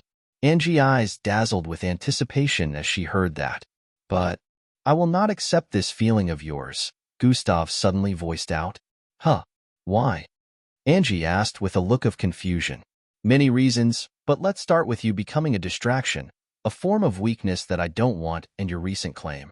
Angie, have you ever killed someone before? Gustav asked. Angie didn't even need to answer. They both knew she had never killed someone before. Angie, now I will tell you the decision I have come to. Gustav started speaking again after the initial silence. Angie could hear the loud sound of her heart pounding as Gustav spoke. First off, we will not be partners within the MBO. Angie's eyes widened as Gustav's first statement drifted into her ears. We will stay away from one another. I will not speak to you even if you try to speak to me. We shall neither be friends, nor shall we be enemies. You can live and train however you will over there, but let's make sure to avoid each other. With every word spoken, Angie felt like her heart was being wrenched. No, how? Why? Tears began to stream out of Angie's eyes as Gustav kept speaking. Gustav didn't even stop talking when he noticed her tears. Gustav finished listing out his plans, and Angie stared down as she wiped her uncontrollable tears with her sleeves. I know it's my fault. I deserve this for being too soft. Different thoughts of self-blame streamed into her mind. A deep feeling of sadness welled up from within her. She remembered Gustav mentioning that he would pick a better girl to be his companion. Angie, Gustav suddenly called to her. There's only one way to stop this, Gustav added. Angie raised her head, and her sad eyes glittered with hope. When you finally kill a person with your own strength and jurisdiction, they'll accept your feelings, Gustav stated. Kill someone? Angie voiced out. Yes. I still think you're not capable enough to take someone's life. So this is my one task for you. I cannot let you be my partner if you're too naive and unable to be decisive enough at moments that could be life-threatening. If you manage to pull it off, I will accept your feelings, Gustav explained and stood to his feet right after. It's your decision to make in the end, Gustav added before turning around to leave. I'm heading to the restroom. It'll give you some time to think by yourself, Gustav said as he walked away. On Angie's face, it was obvious that a lot of thoughts were going through her mind as she sat there. Gustav was on his way to the restroom. He bumped into someone familiar. Aren't you Mr. Gahn's granddaughter? Gustav voiced out as he noticed the girl with green and white hair walking along the corridor towards him. Ah yes, you remember me, Gustav, she voiced out with a look of delight. She moved closer to Gustav and stood in front of him. She suddenly jumped onto Gustav and locked her legs around his waist and her arms around his neck. What are you doing? Gustav voiced out, but before he could drag her off, she leaned towards his neck and gave him a love bite. Gustav felt her cold tongue and soft lips press against his neck. His eyes widened as he reached out and grabbed the girl's neck before forcefully pulling her from himself. Fwyi! Gustav flung her towards the other side, and she reacted by doing a flip in the air, landing several feet away. He placed his hand on his right neck area and rubbed it with a disgusted look on his face. Vera had a smile on her face as she licked her lips and stared at Gustav. I knew you'd taste sweet. Ever since you defeated me along with everyone who was mind-controlled during the last test phase, I couldn't get you out of my mind HNGHH, Vera voiced out and made a weird moaning sound as she placed her hand on her right chest. You hit me right here. I can still feel your hand on my chest till now, Vera said as she squeezed her right boob with a look of delight. Gustav's face was full of confusion right now as she listened and stared at her. Why does she seem different from when I saw her at the party? Gustav wondered as he recalled that she was silent and snobbish all through the party. Luckily, only a single person had passed through this corridor since this whole scenario began. This corridor led to the bathroom area, so it wasn't crowded in the slightest. The person who even passed was a man who gave Gustav a thumbs up and a wink when he saw Vera kissing his neck. Look, I don't know what you... Before Gustav could complete his statement, Vera interrupted. Let me be yours. That girl isn't good enough for you. Just like you said, she's soft, Vera voiced out as she moved closer to Gustav. You were eavesdropping on our conversation? Gustav voiced out with a look of realization. What does that matter? She isn't right for you. But I am. HNGH. Vera bit her lips as she spoke and walked to Gustav's front again. You're clearly delusional. Get out of my way. Gustav had decided that he had enough of this and shoved her aside to start moving forward. Chapter 354. She turned around to stare at Gustav's back as a creepy smile appeared on her face, and she jumped forward. She was going to land on Gustav's back this time, but he suddenly turned around and grabbed her by the neck while she was still in midair. Do you want my partnership with your grandfather to end because of you? Gustav asked as he tightened his grip around her neck while holding her up like a helpless chicken. However, instead of Vera's face to show pain, she seemed to be enjoying Gustav's grip getting tighter on her neck. What in the world is wrong with this girl? Gustav eventually had to let go of her, seeing that his actions were proving to be useless. Stay away from me, Gustav voiced out before dashing forward with speed and entering the men's bathroom. Vera was unable to go after him any further, so she just stood in place with a smile on her face. I have marked you. You will be mine, Gustav Crimson, Vera said with a smile as she started walking away from the corridor.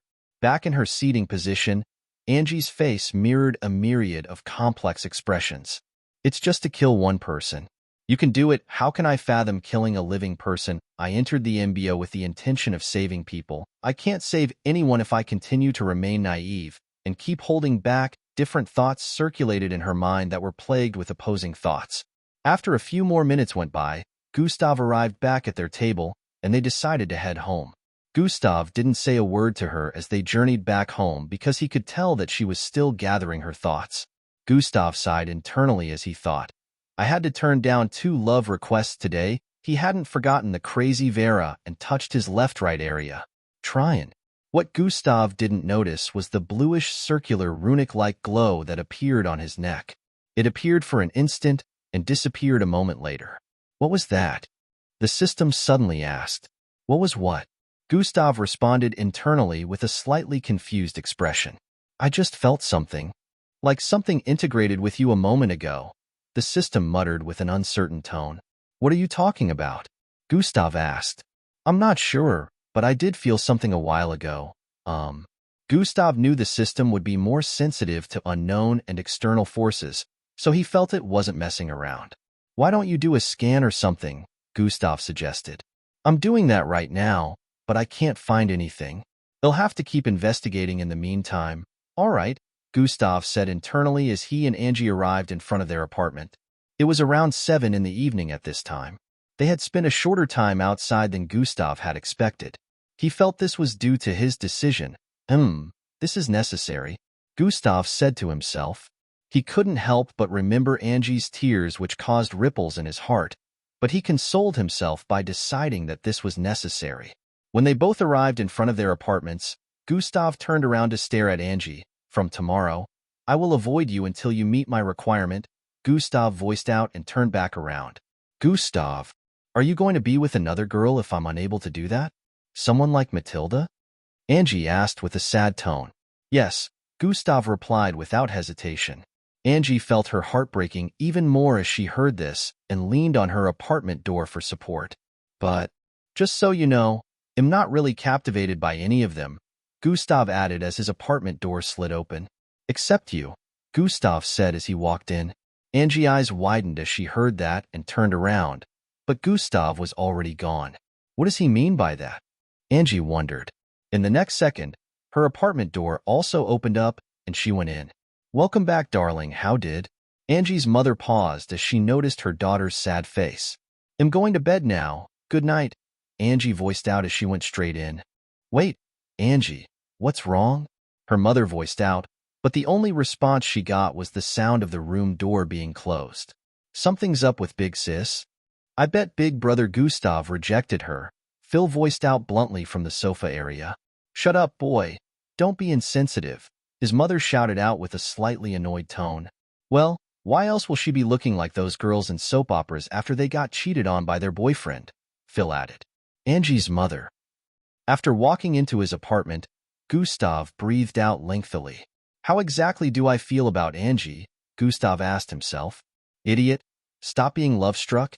You have less than 5 hours to complete your daily tasks, the system reminded Gustav.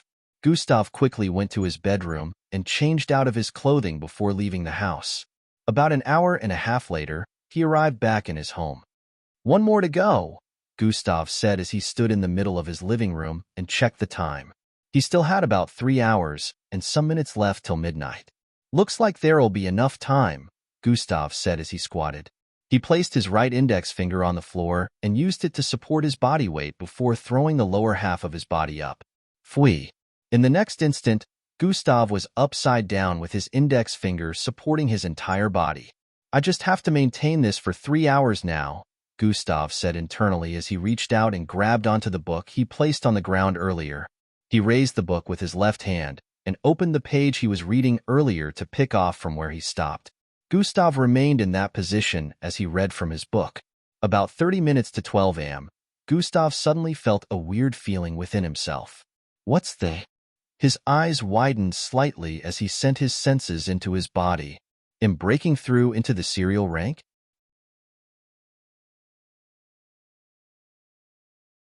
Chapter 355. What's the? His eyes widened slightly as he sent his senses into his body. Am breaking through into the serial rank? Gustav voiced out with a delighted look. He sensed the bloodline plant roots that had grown out of his original bloodline expand into different corners of his body. This was normal when a mixed blood broke through to the serial rank. When the process was done, not only would bloodline channeling be easier and faster, new channels of power usage would be unlocked because the roots of the bloodline were now connected to every part of the body. To Gustav's surprise, his original bloodline didn't stop there after its roots spread to every part of his body.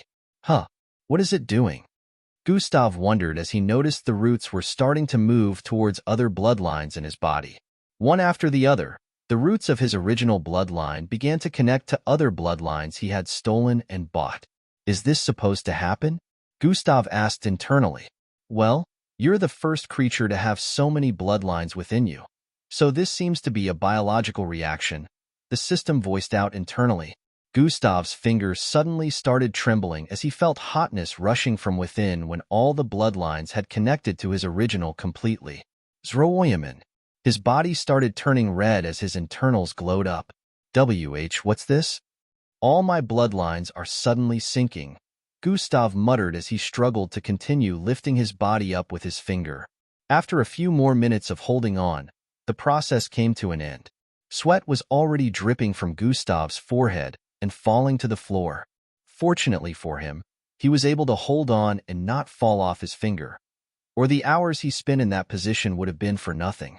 At this time, it was only about 10 minutes to 12 a.m. So in the next 2 minutes, Gustav would have completed the 3 hours daily task. Gustav sensed the transformation his bloodlines had just gone through.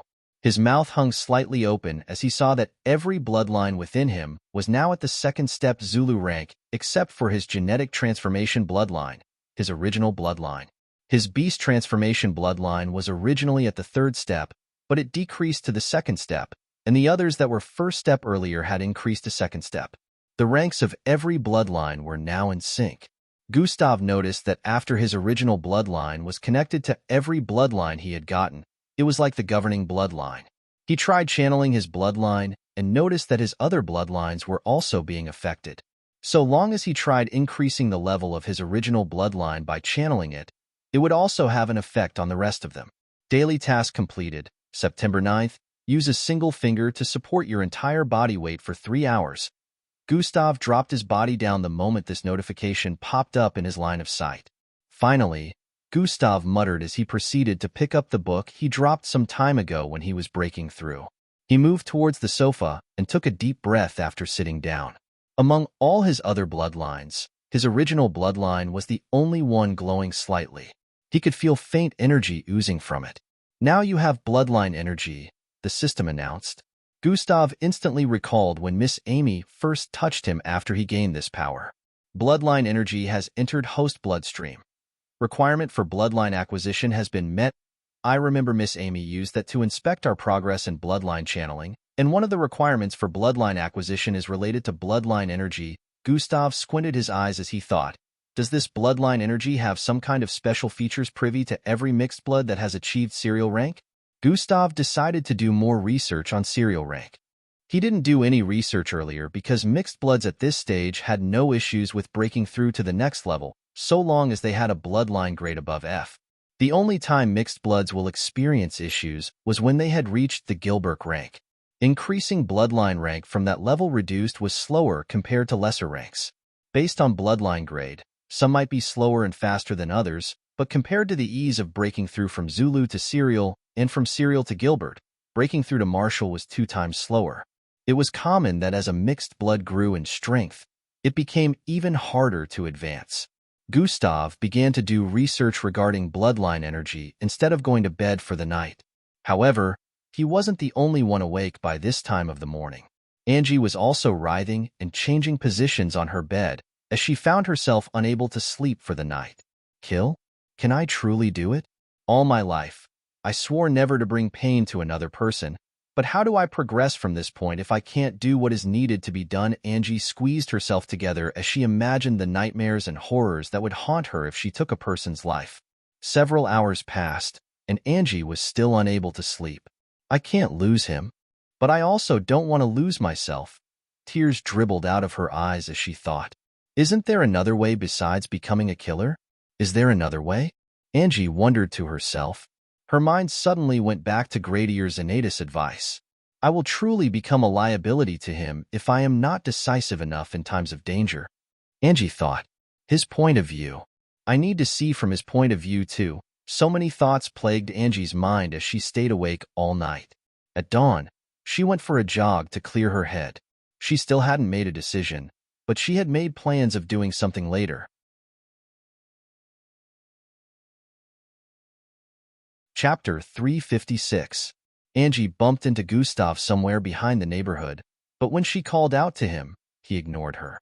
He didn't even turn to stare at her. He treated her like a gust of wind passing by. This made Angie feel lonelier and sad. Later during the day, she called Glade to catch her up on the latest development. Glade, of course, was furious at Gustav when she heard that. How could he tell you to do such a thing? He's an asshole. No, Glade, calm down. I understand why he wants that. After all, I might end up a liability for him, and he doesn't want that. Fuck him. Angie, you can just forget about him. There are many other guys around to choose from. It doesn't have to be Gustav. But I can't. I think I love him, but I think he doesn't love you. Have you seen his eyes? I don't think he loves anyone. Don't say that. He has gone through a lot. He even changed. He used to be so brutal and uncaring in the past. Humph. I understand that he has gone through a lot, but that doesn't change the fact that he's a jerk for asking you to do such. I have to prove that I will not become a burden. Tsich. Of course, you won't. Don't you know how strong you are, Angie? I do. But Glade, let me ask you something. Have you ever killed a person? Yes. If someone tries to kill you, will you kill them instead? Yes. I will not spare someone who has the intention of harming me. You see? I have never killed a person, and I don't know if I can ever kill a person. So? Who gives a damn? Who says you can't protect others without killing? I know I can, but in some cases, it may be necessary. You're not wrong about that. He ignored me today, and it felt like my heart was being torn apart. I never thought he would ever direct that cold gaze he gave others towards me. I can't explain how I felt. Angie cooped herself up on her bed as she voiced out. That jerk. Glade, I don't want to be able to take someone's life without batting an eyelid, but I want to be capable enough to do it when at the time it really matters. Are you sure about this? Once you kill a person, there's no way back from that. I know, but I don't want to end up making a mistake that will cause a person's death because of my softness. If that is what you want, I will support you in whatever way I can. One thing you always have to remind yourself is the fact that you're getting rid of a scum whose existence will cause problems and suffering to another person if left alive. It's like uprooting a virus. If it spreads, other people die, but if you can get rid of it, you save others. This is necessary to remember. I see. Just like that, another day went by, and weekend arrived. Gustav had spent the night hunting down some mixed breeds with his team. They were extremely surprised when they found out that he was now even more powerful than before. Gustav revealed the night before that he achieved the serial rank, causing the entire team to quiver in shock. Gustav's strength was already above serial rank even before achieving it. Now they wondered how powerful he was and how powerful he would become if he kept improving like this. Gustav visited Mr. Gon this weekend to go collect the flexible body armor that was made from the rock the other part of the system was trapped in. Gustav avoided Vera during his visit, but he noticed that, unlike the day before, she was rather calm and even ignored him in the presence of her grandpa. He wondered what she was playing at. After some idle talks, he went back to his home to continue his research. He had already rented another facility from Crimson Hunting Agency, and now he had a total of 30 employees. He had given them instructions on how the Crimson Hunting Agency should run in his absence, which he assumed was going to be about a year. Angie's father had agreed to be the manager, so he was going to leave the management in his hands. Angie's father had also noticed the weirdness between Angie and Gustav, but he decided he wasn't going to meddle because he felt the youngsters should handle their relationship issues themselves. Sunday came in the blink of an eye, and just like that, the 2-week break had ended. Monday was the day every mixed blood in the world that had been enlisted into the MBO would be expected to appear in the MBO base that Commander Cheyenne governed over. Gustav was in his apartment, resting after finishing his daily task. He would be going to see Miss Amy in a few hours, and they would have their last training session. Miss Amy had said she was going with him to the base, and she would leave for the city she was traveling to afterward. Tomorrow was the last time Gustav would be seeing her, and he had no idea when next he was going to see her since the training was supposed to last for 4 years. He knew he'd be sent for some low-rank missions during those 4 years. According to Commander Cheyenne, there was no guarantee that he would ever be sent somewhere to meet Miss Amy again. Sigh. All good things must come to an end eventually. Gustav lamented inwardly. First, it was Boss Danzo. Angie was practically not in the picture. Now, Miss Amy would also be gone by tomorrow. I need to ask her about Planet Humbad. Gustav decided he would ask Miss Amy. He needed more information since he only had 5 years for the quest, and he didn't know when he would see her again. Gustav decided to check his progress so far in the last 2 weeks. Understand? Gustav Crimson level, 26 class. Subparallel being EXP. 1820300/5 700 000 HP. 14500/14500 energy. 7000/7200 attributes. Strength. 72 perception. 70 mental fortitude. 70 agility. 70 speed. 70 bravery. 70 intelligence. 71 charm. 70 defense. 70 vitality. 72 endurance. 75 attributes points. 30. Now that I think about it, what's the point of having charm stats? Gustav voiced out.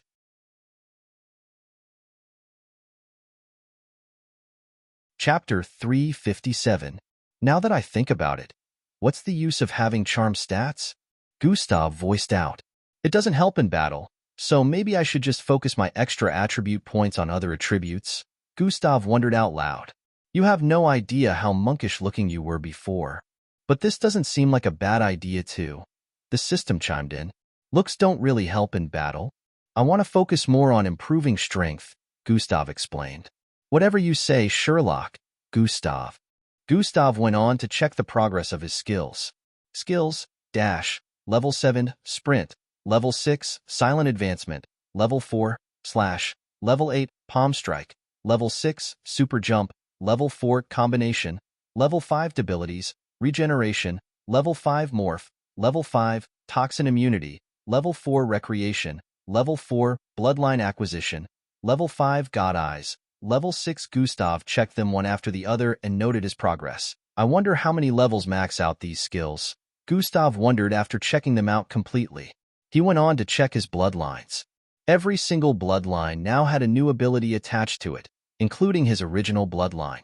Genetic transformation bloodline, grade. B abilities tied to bloodline frowny face, shape-shifting, joints reversal, size manipulation, cognitive concealment, partial mimicry.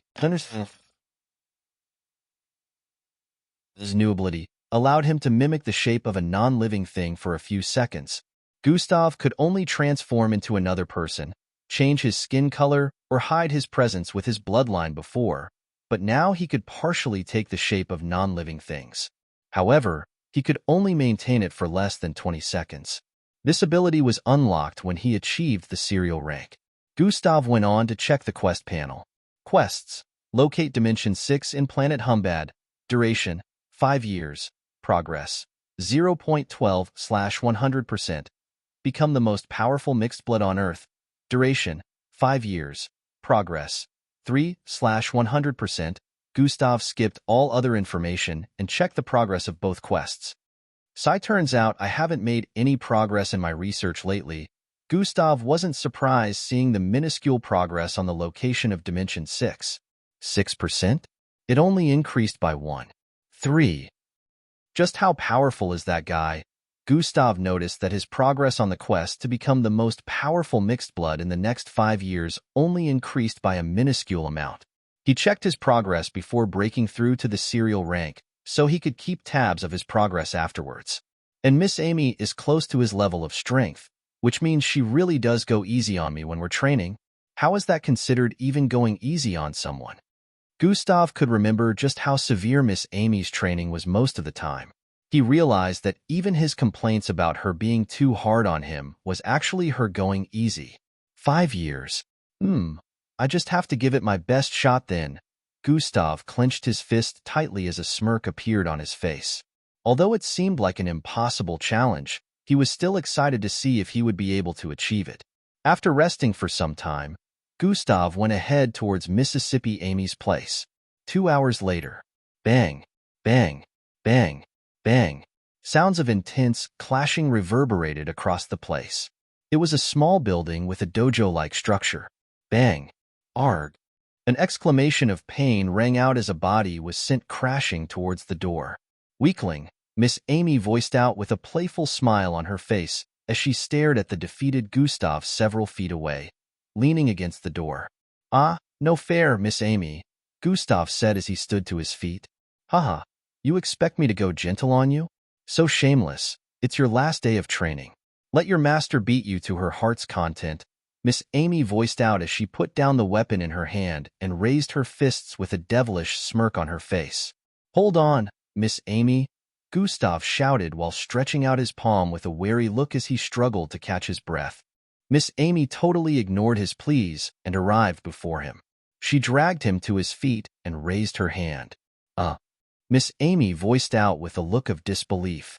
If you hit me, it means you're hitting yourself, Gustav voiced out with playful laughter as he stared back at Miss Amy. He had transformed his face into that of Miss Amy's.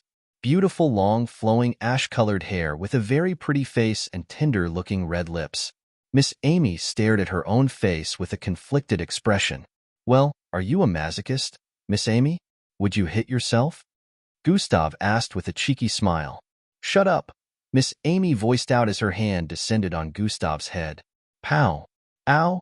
Gustav exclaimed with a look of pain as he transformed back into his original look. You wanted to use such shameless moves to escape beating. Now it will be multiplied, Miss Amy voiced out while laughing, while Gustav's face showed despair as he crawled away in fright. A few minutes later, Gustav laid sprawled on the floor in the middle of the dojo. He was breathing in and out profusely with sweat all over his body. Miss Amy sat crossed-legged on the other side with her eyes closed. She was like a deity sitting in place as tranquility oozed out from her, is spreading into the surrounding. After a few more minutes of laying in place, Gustav sat up and stared at Miss Amy. By the way, Miss Amy, you never did tell me what your second bloodline is, Gustav voiced out. Miss Amy opened her eyes. You never asked, she responded. Well, I'm asking now, Gustav stated. All right, Miss Amy stated and stood to her feet. Follow me, she instructed. Gustav did as he was told and followed Miss Amy out. They were still in Gami Dojo, but the instant they arrived outside their own training building, Miss Amy grabbed Gustav by the hand. Swayawai. Gustav only saw everywhere turn into a blur, and the next thing he knew, they had arrived at the top of Gami Dojo, which was well over 700 stories tall.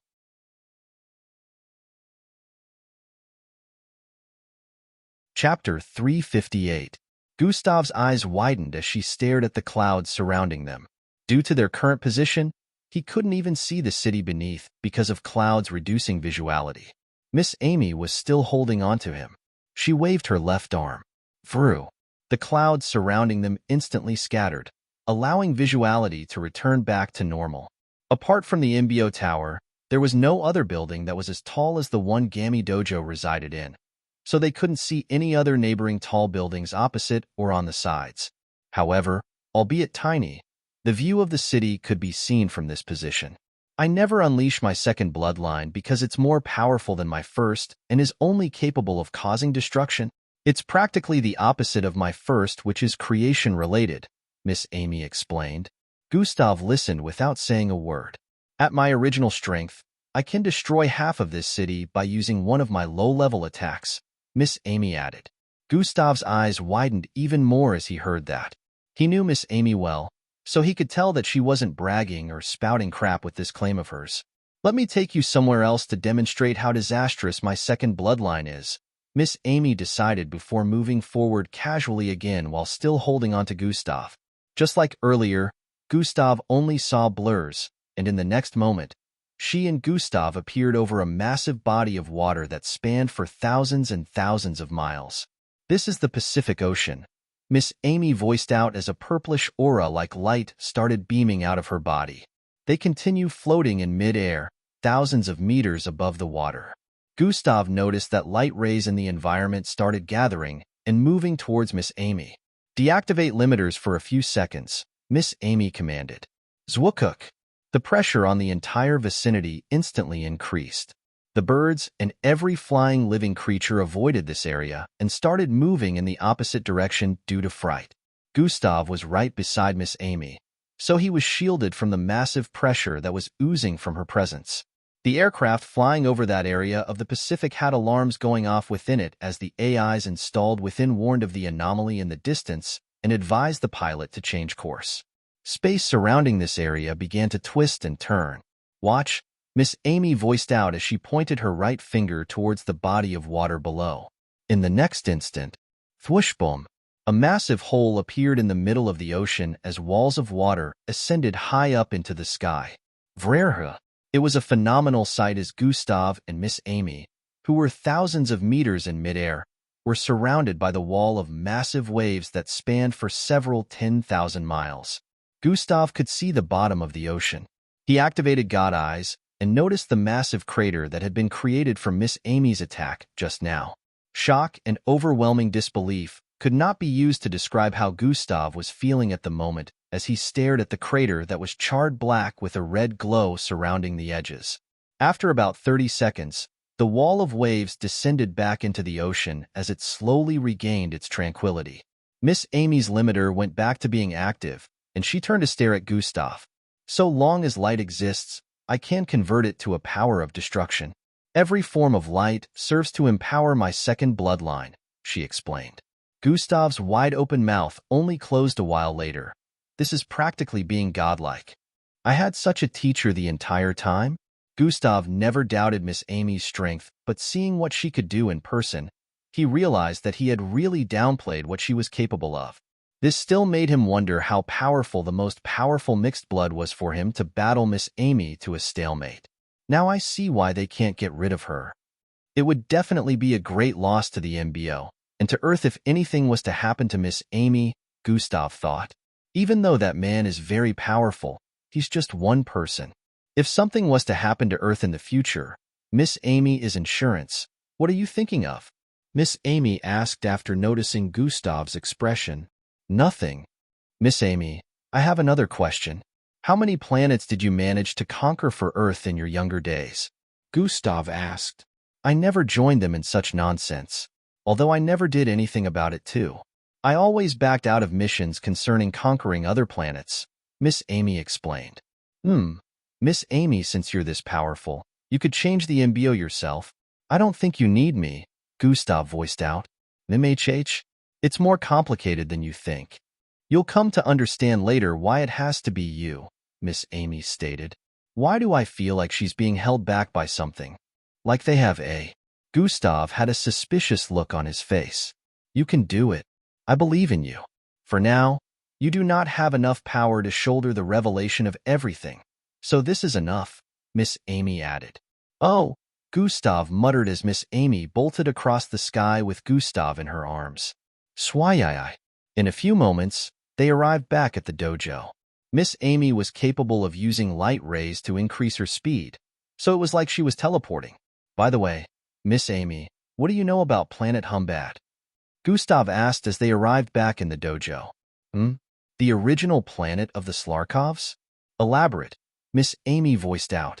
Is there a possibility that Planet Humbad is still in existence? Gustav asked outrightly.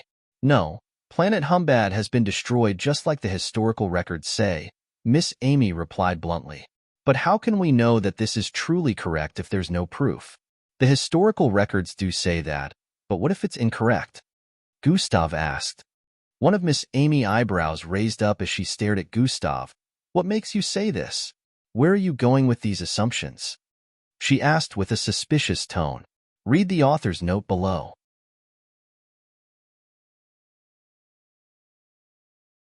Chapter 359. One of Miss Amy's eyebrows raised up as she stared at Gustav. What makes you say this? Where are you going with these assumptions? She asked with a suspicious tone. Well, what if? I mean, just what if Planet Humbad was still in existence and the history books have been wrong all along? Gustav said with a look of contemplation. Miss Amy gazed lingered on Gustav suspiciously. Miss Amy knew Gustav wasn't one to mention things like this flippantly. She could tell that this thought must be coming from somewhere, or something must have triggered it. I feel like you're onto something, but sorry to burst your bubble. Planet Humbad is no longer in existence, just as the history books say, Miss Amy said with a look of certainty before going back to closing her eyes once again. Gustav had a confused expression as he exclaimed, "Why does she look so sure?" He wondered.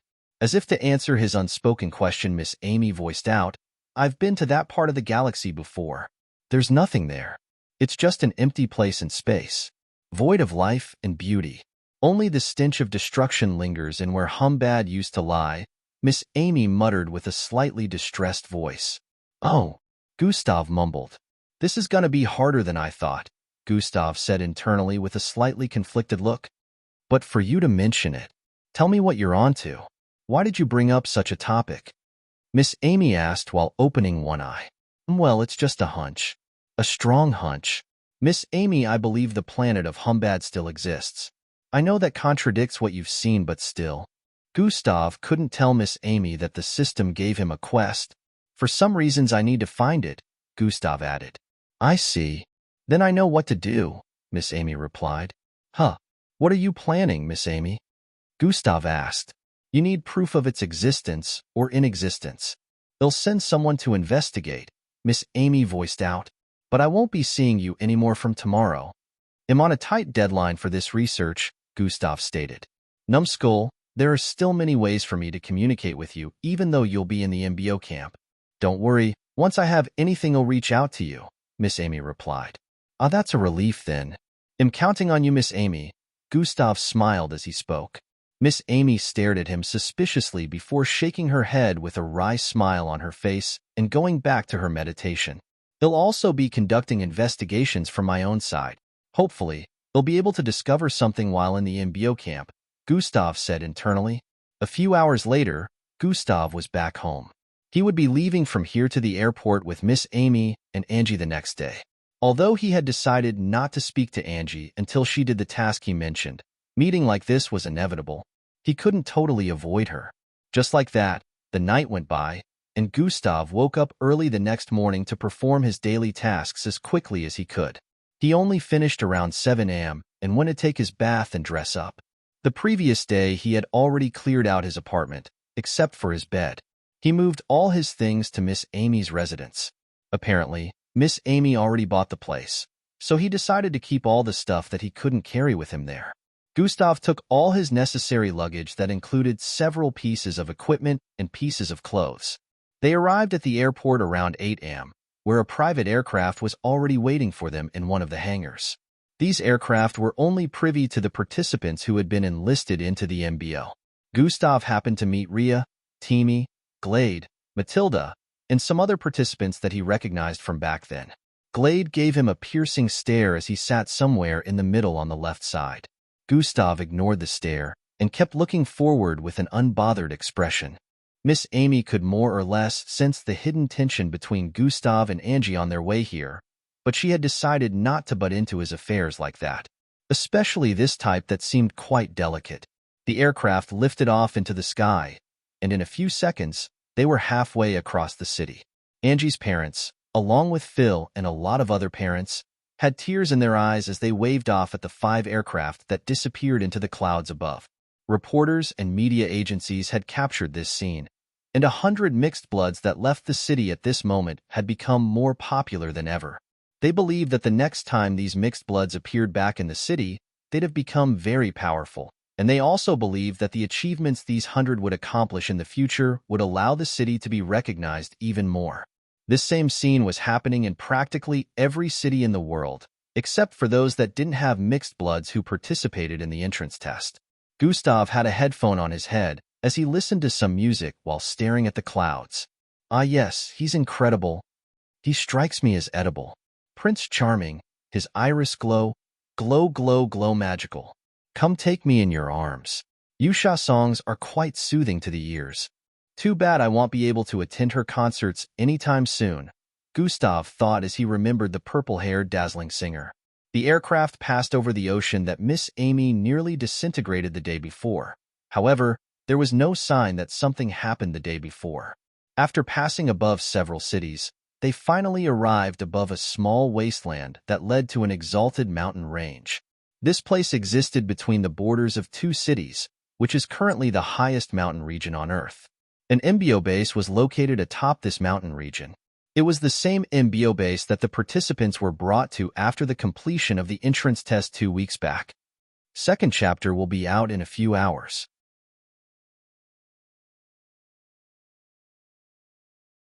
Chapter 360.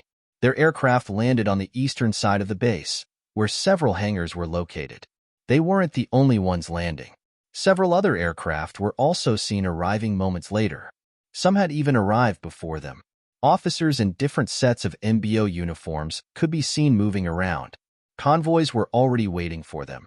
So the instant they landed, they were asked to get in to be transported to another location within the MBO base.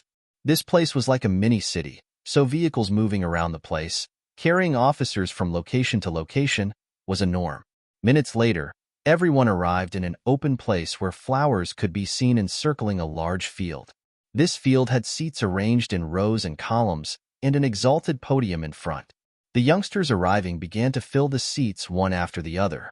According to the instructions, everyone that was dressed in the white uniforms was among the outfits provided for all the cadets.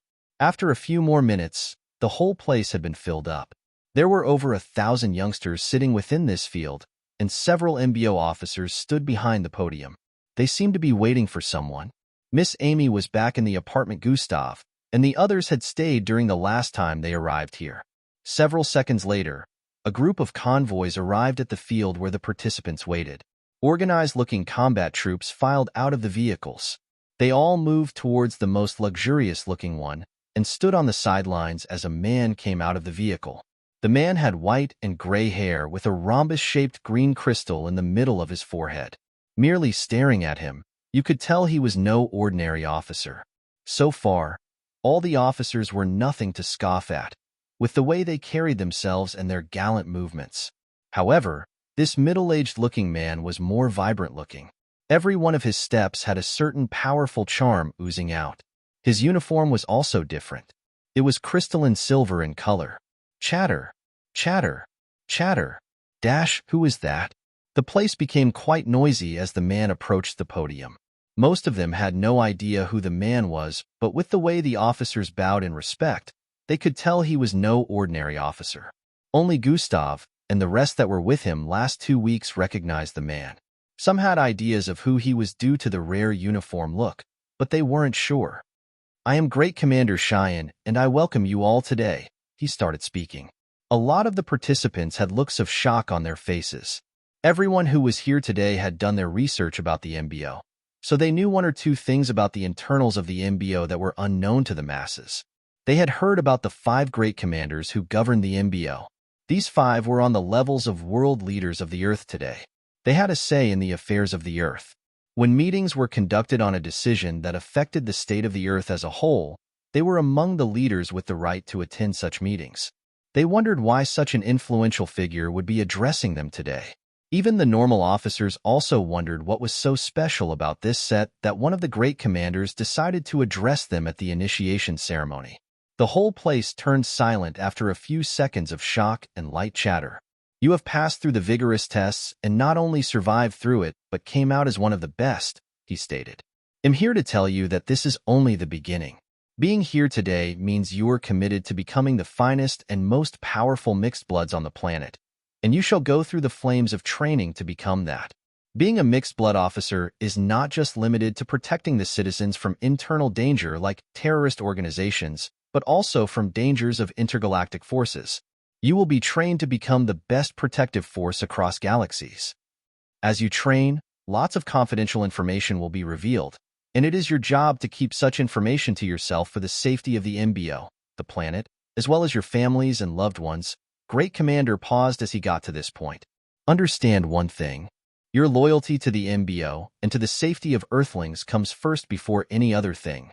Gustav felt Great Commander Cheyenne gaze lingering on him for a few seconds when he got to this point. "Come forward one after the other to receive the emblem and officially become cadets," Great Commander Cheyenne voiced out as he pointed at the left side of the podium. A glowing spherical white circle could be seen floating in midair on the left side. One after the other, names were called, and the participants approached the podium. Gustav's name was unsurprisingly called first. He moved forward gracefully amidst the gazes of admiration, envy, and jealousy and arrived within the circle. Zion. A body-like emblem with large, red-colored blood within appeared on the right chest area of his white uniform. Gustav stared at it for a few moments before going back to his sitting area. After Gustav was a youngster with long silver hair that reached his bum area. His entire being oozed a majestic aura as he walked gracefully towards the podium. His eyes were closed the entire time, but it seemed like he was able to see clearly as he arrived at the circle. Some participants recognized this guy to be one of the special class candidates. Still, most people had no idea of his power level. After he got his emblem as he walked down the podium, he turned his face towards Gustav's direction, and a slight smile appeared on his face as he nodded before going back to his seat. It would seem the special class candidates were the first who were called upon to get their emblems. Gustav couldn't recognize any of them, but he could feel the power coming from them, so he knew they were no ordinary cadets. Oh my, that's Elevera. I know her. Wasn't she said to be the most powerful among all special classes? No, I think Damon is the most powerful. Idiot, she's from Plankton City, and she's almost at Gilbert rank. What the fuck? She's almost at Gilbert rank? I thought Gustav was the strongest. The place became noisier as a beautiful-looking female figure walked towards the podium. Feeling unmotivated to write recently?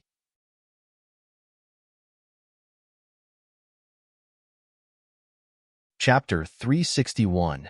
The place became noisier as a beautiful-looking female figure walked towards the podium. She had a gem, azure-colored hair with pigtails on both sides of her head and one behind. Her eyes were dim, but looked very confident without an ounce of pride. Her beauty was comparable to that of Yuhiko's with her love-shaped face, pointed nose, and full pale red lips. Her forehead was wrapped with a purple-colored head tie which had everyone wondering what the purpose of that could be. But since the great Commander Cheyenne didn't question it, everyone overlooked it. This girl happened to be the third special class aside from Adries and Indrik. She never revealed herself during the entire entrance test, even though she was in the MBO Tower in Plankton City. Some of the participants debated about the strongest special class. Now that some of their ranks were being revealed, they discovered that Gustav was actually the lowest rank, although they had no idea that Gustav was already serial ranked. There's also Colton from Burning Sand City. He's the closest person to her level of strength. Damn. These special class candidates are just on another level. I don't think Gustav Crimson is the most powerful anymore, but we can't be sure since he has never displayed his full abilities too. In the next 30 minutes, over 1,000 participants were done with receiving the emblem. Great Commander Cheyenne went on to say a few more things regarding how rules will be set and how they're meant to follow it accordingly over at the camp. Now, you all get a piece of tech as part of your assistance gadgets over at the training camp. The special class candidates get 3 and some other benefits, Great Commander Cheyenne stated. Before you are all transported to the training camp, I will like to award a group for their performance in the final phase, he added before calling out Gustav, Angie, Matilda, Falco, and Glade. The crowd of cadets were astonished at the sudden turn of events. However, some of them had witnessed what went down, so not everyone had a surprised look on their faces. Gustav and the others walked to the podium, filed out, and stood on the right side of the podium. These 5 did a great job of protecting the lives of many participants. Their steadfastness and reaction to scenarios is precisely what is needed in the MBO. Great Commander Cheyenne said with a powerful tone of gratitude. Some of them had questioning looks on their face as they stared at Gustav, and the rest wondering what went down. They will be given the opportunity to visit the weaponry and pick a gadget of their choice asides the one that will be given in camp. Gustav Crimson, Fallout, Gradier stated. Gustav moved forward and stood on the right side of Great Commander Cheyenne. Great Commander Cheyenne held onto a red star and turned to face Gustav before placing it on the left side of his chest area. As the cadet with the best performance, you have hereby attained the Kaiser personnel rank, Officer Crimson, Commander Cheyenne stated after the action was completed. All the officers in the vicinity stretched their right arm forward and slammed it on their chests with a look of respect. Apparently, this was a form of salute in the MBO. Gasp. Dash, did he just attain a personnel rank? Dash, it might be the lowest rank, but this is really something unprecedented. Dash, as expected of someone like Gustav. Dash, even though some of the special class outstrip him in mixed blood rank, he still attained an MBO personnel rank before anyone else. No one expected this, so the looks of surprise were visible on their faces. Behind EE and Angie smiled and clapped their hands with looks of delight.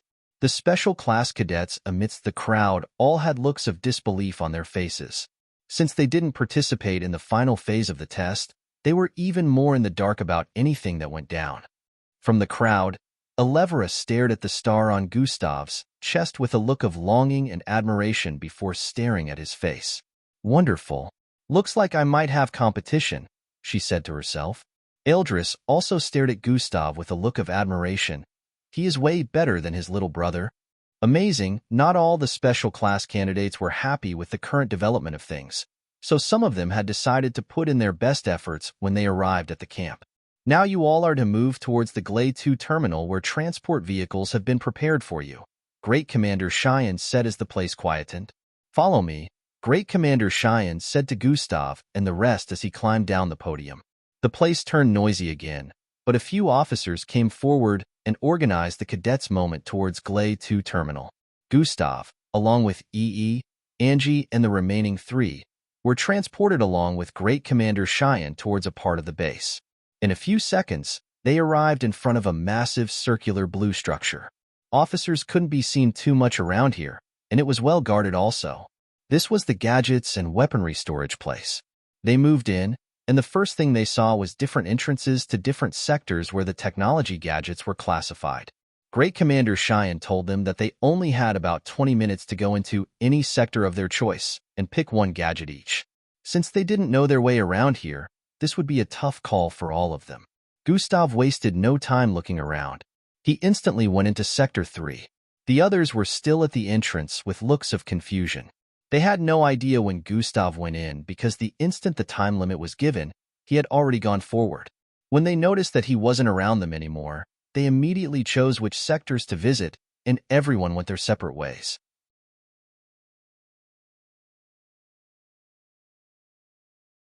Chapter 362. The place was so large that there were 32 sectors. They already knew that it would be impossible to scout all the sectors properly before 20 minutes were up, so it was now down to luck for them to pick something of true value. Gustav arrived within the sector some moments ago and waited not even a second longer before he started scanning all that was before him with God eyes.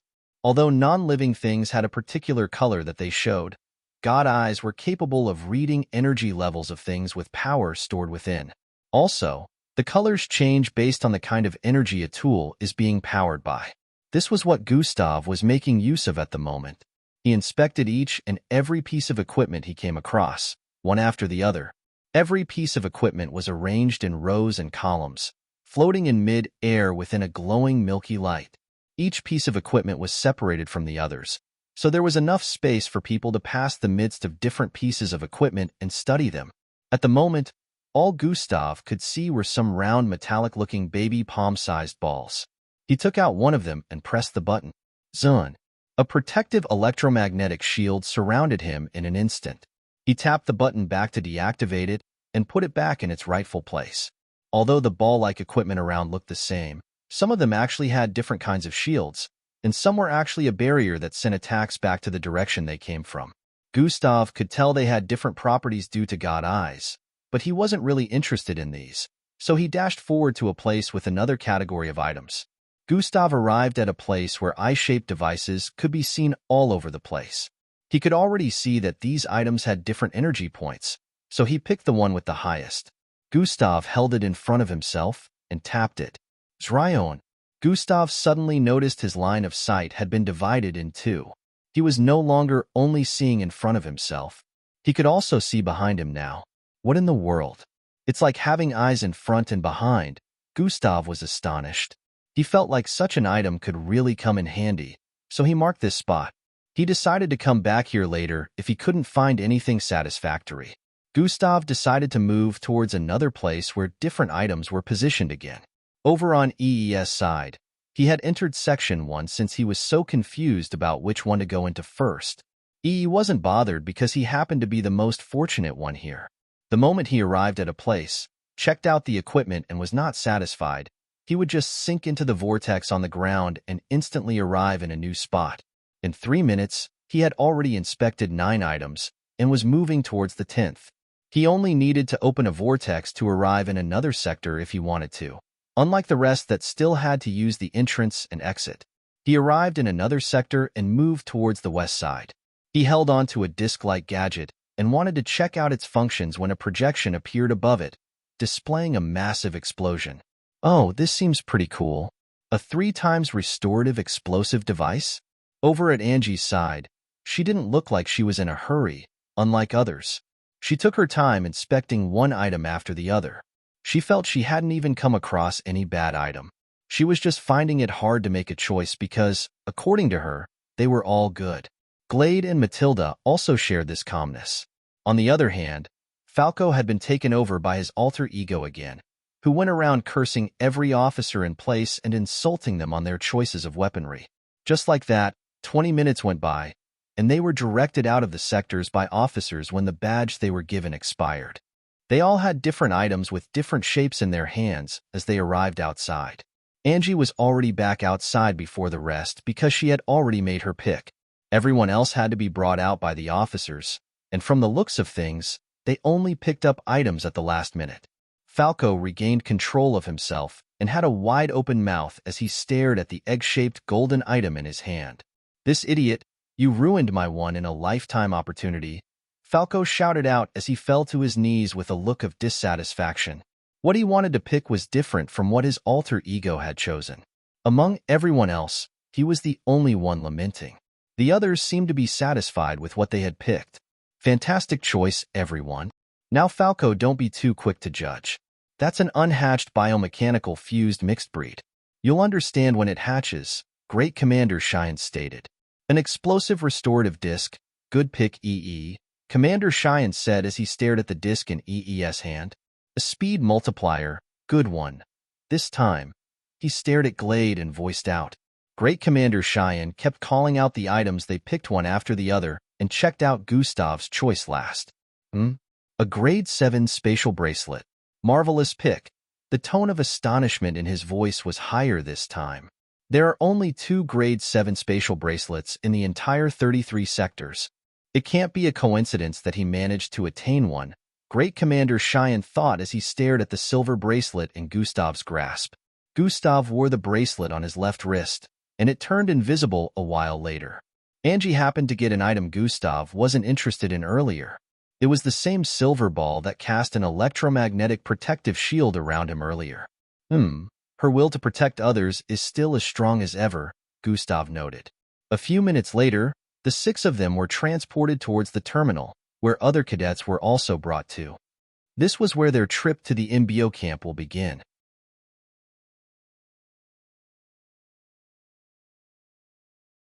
Chapter 363. A few minutes later, the 6 of them were transported towards the terminal, where other cadets were also brought to. This is where their trip to the MBO camp will begin. To their surprise, it wasn't a place where they were supposed to be transported by aircraft or land vehicles. They could see a few cadets were still here waiting their turn to enter what seemed like an underground tunnel. It had been 20 minutes already, so only about 100 more cadets were left. Within the underground tunnel, a large circular transparent structure could be seen. It had around 6 seats, and the cadets could be seen entering them. The underground gondola will take you to the training camp. Great Commander Cheyenne voiced out as he stared at the structure in the tunnel. 3 more arrived behind it, and more cadets went into the tunnel to enter the structure of their choice.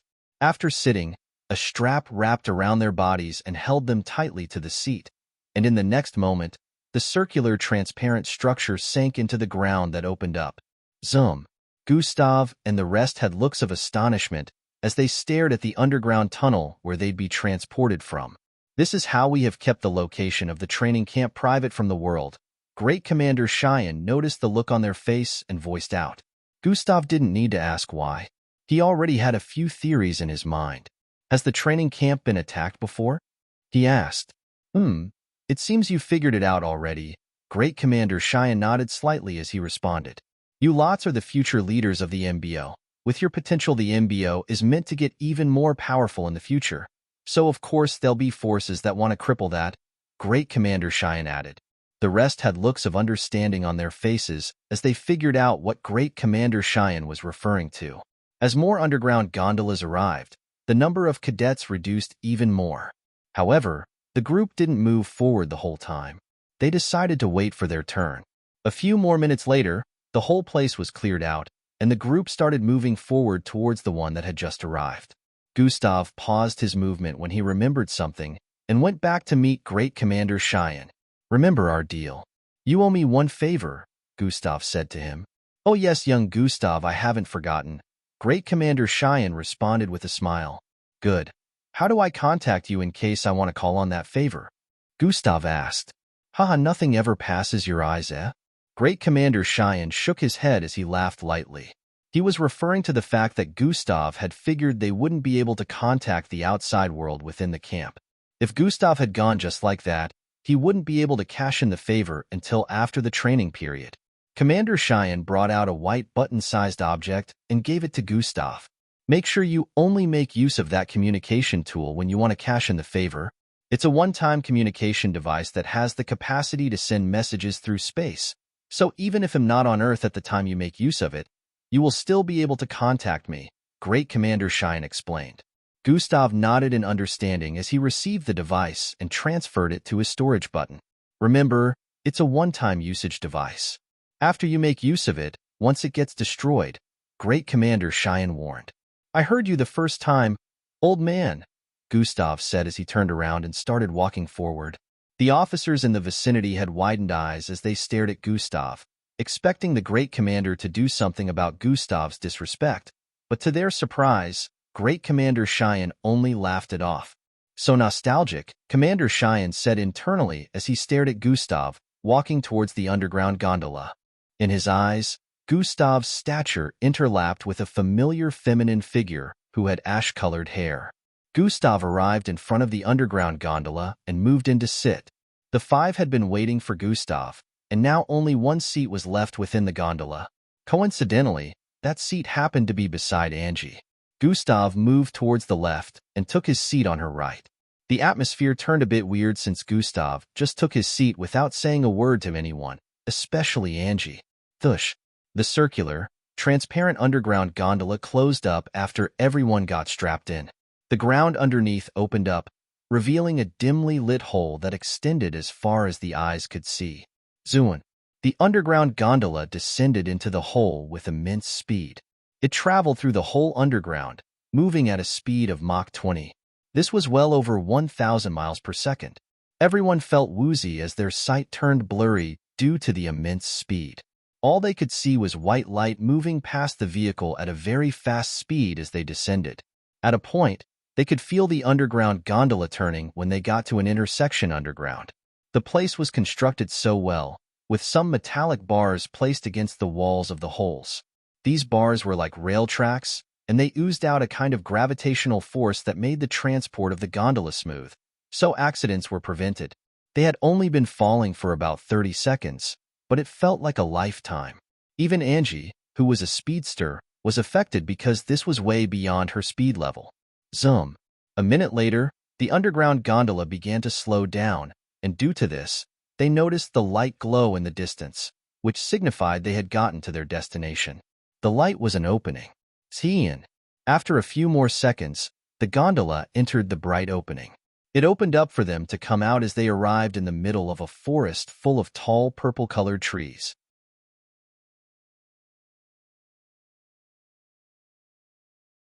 Chapter 364. Gustav turned to the side to stare at his left palm. A soft palm was currently on his, clenching onto his palm tightly. Oh, sorry, Angie voiced out as she let go of Gustav's palm with an embarrassed look. It's cool, Gustav muttered as he turned away to look around. He also didn't notice this due to their arduous means of transportation. Everyone looked around to see where they had arrived. Apart from the several MBO officers in the vicinity, nothing else could be seen. The cadets that had gone before them were also nowhere to be found. This made Gustav's suspicions rise as he jumped down from the gondola, ready to activate his bloodline. He stared at the 7 officers in the vicinity who surrounded the underground gondola. "Finally, you maggots have arrived." One of them with a bald head voiced out from the middle of the encirclement. EE and Glade's faces lit up with a suspicious look as they stood beside Gustav quickly. The gondola descended back underground, and the opening closed up. "Where are the others?" Gustav asked while raising one eyebrow up and observing the encirclement of the 7 officers. Angie, Falco, and Matilda also sensed the atmosphere was quite tense due to the way Gustav stared at everyone suspiciously. "You'll be meeting up with them soon," another one of them spoke. It was a female officer with 4 ponytails and a star-shaped scar on her chin area. The encirclement grew tighter as Gustav looked around for possible escape routes before dashing forward. Swoosh! To his surprise, their eyes followed his movement speed, and one of them arrived in front of him the next instant, throwing out a fist towards his face. Gustav descended with speed and slid forward, passing in between the officer's legs. The officer had a surprised look on his face as Gustav slid through, and arrived behind him. EE conjured a vortex on his left palm and threw it out towards the officer, who had already turned around with speed to attack Gustav again. Foom!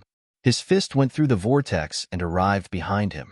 The officer was about to punch himself from behind due to the teleportation when he stopped. All this happened in almost an instant, surprising the rest. They caught up to speed and dashed forward also, but then in the next second, the officers paused and started clapping. "Looks like the reports were correct about your quick reaction to unexpected scenarios," the bald officer spoke up with a smile. The tension in the environment suddenly disappeared as the officers broke the encirclement. "You get a 10, you a 9, you an 8, and the rest of you a 5 each," the bald officer voiced out while pointing at Gustav, E, Glade, and the others. "I am Officer Bryant, one of your trainers," he voiced out as he arrived in front of Gustav and extended a hand. Gustav could tell that there was no ill intention behind this, so he shook the hand. "Good to finally meet you, Gustav Crimson," he said before turning to stare at the rest. "You must be EE, Glade, Angie, Matilda, and the double standard Falco," he said while pointing out the names of everyone. The other officers also began introducing themselves. "So you all must be wondering where the others are and why you arrived in the middle of nowhere," Officer Bryant said. He noticed their looks of intrigue and added, "Welcome to the MBO training camp," he said as he turned around and started walking towards the left.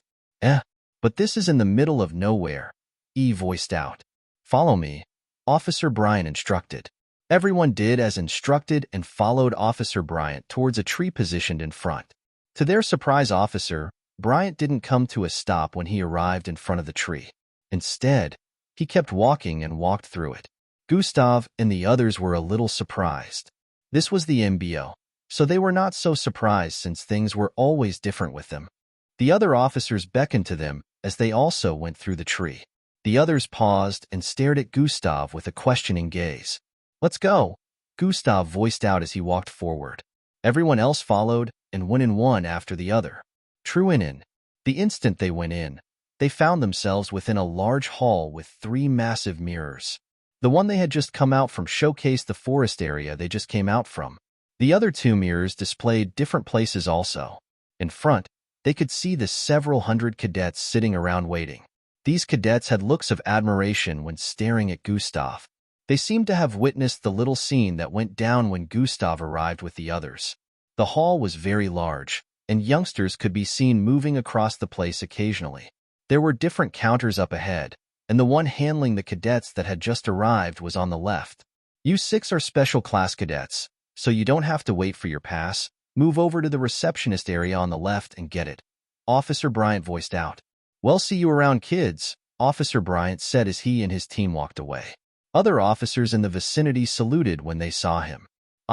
Margaret really decided not to show up," he said internally as they walked away. Gustav and the rest did as they were told. There was a line as well as lots of cadets waiting on the line, but there was also an empty side of the counter. No one stood in front of this one, but there was an officer behind it too. They arrived in front, and got their passes from the lady officer. Your package will be delivered to your rooms later today. Within will be a set of camp instructions as well as materials needed and a timetable of lessons, she said after giving out the passes. Your pass is not only your key to accessing different places and your rooms, but also contains a map, she added. Gustav and the others nodded in understanding and started moving towards the exit point. The instant they exited the hall, their line of sight was greeted by a vast wasteland. There will be no chapters for the next 2 to 3 days. Privileged chapters will also be unavailable for purchase due to reset. I'm resetting it to make the tiers more affordable and also adding in more chapters, so only the chapters that I have stockpiled will be released to fill in the new privileged tiers. However, they will be unavailable for purchase because I'm not going to be writing any more chapters for 2 to 3 days as I mentioned earlier. Thank you all for understanding.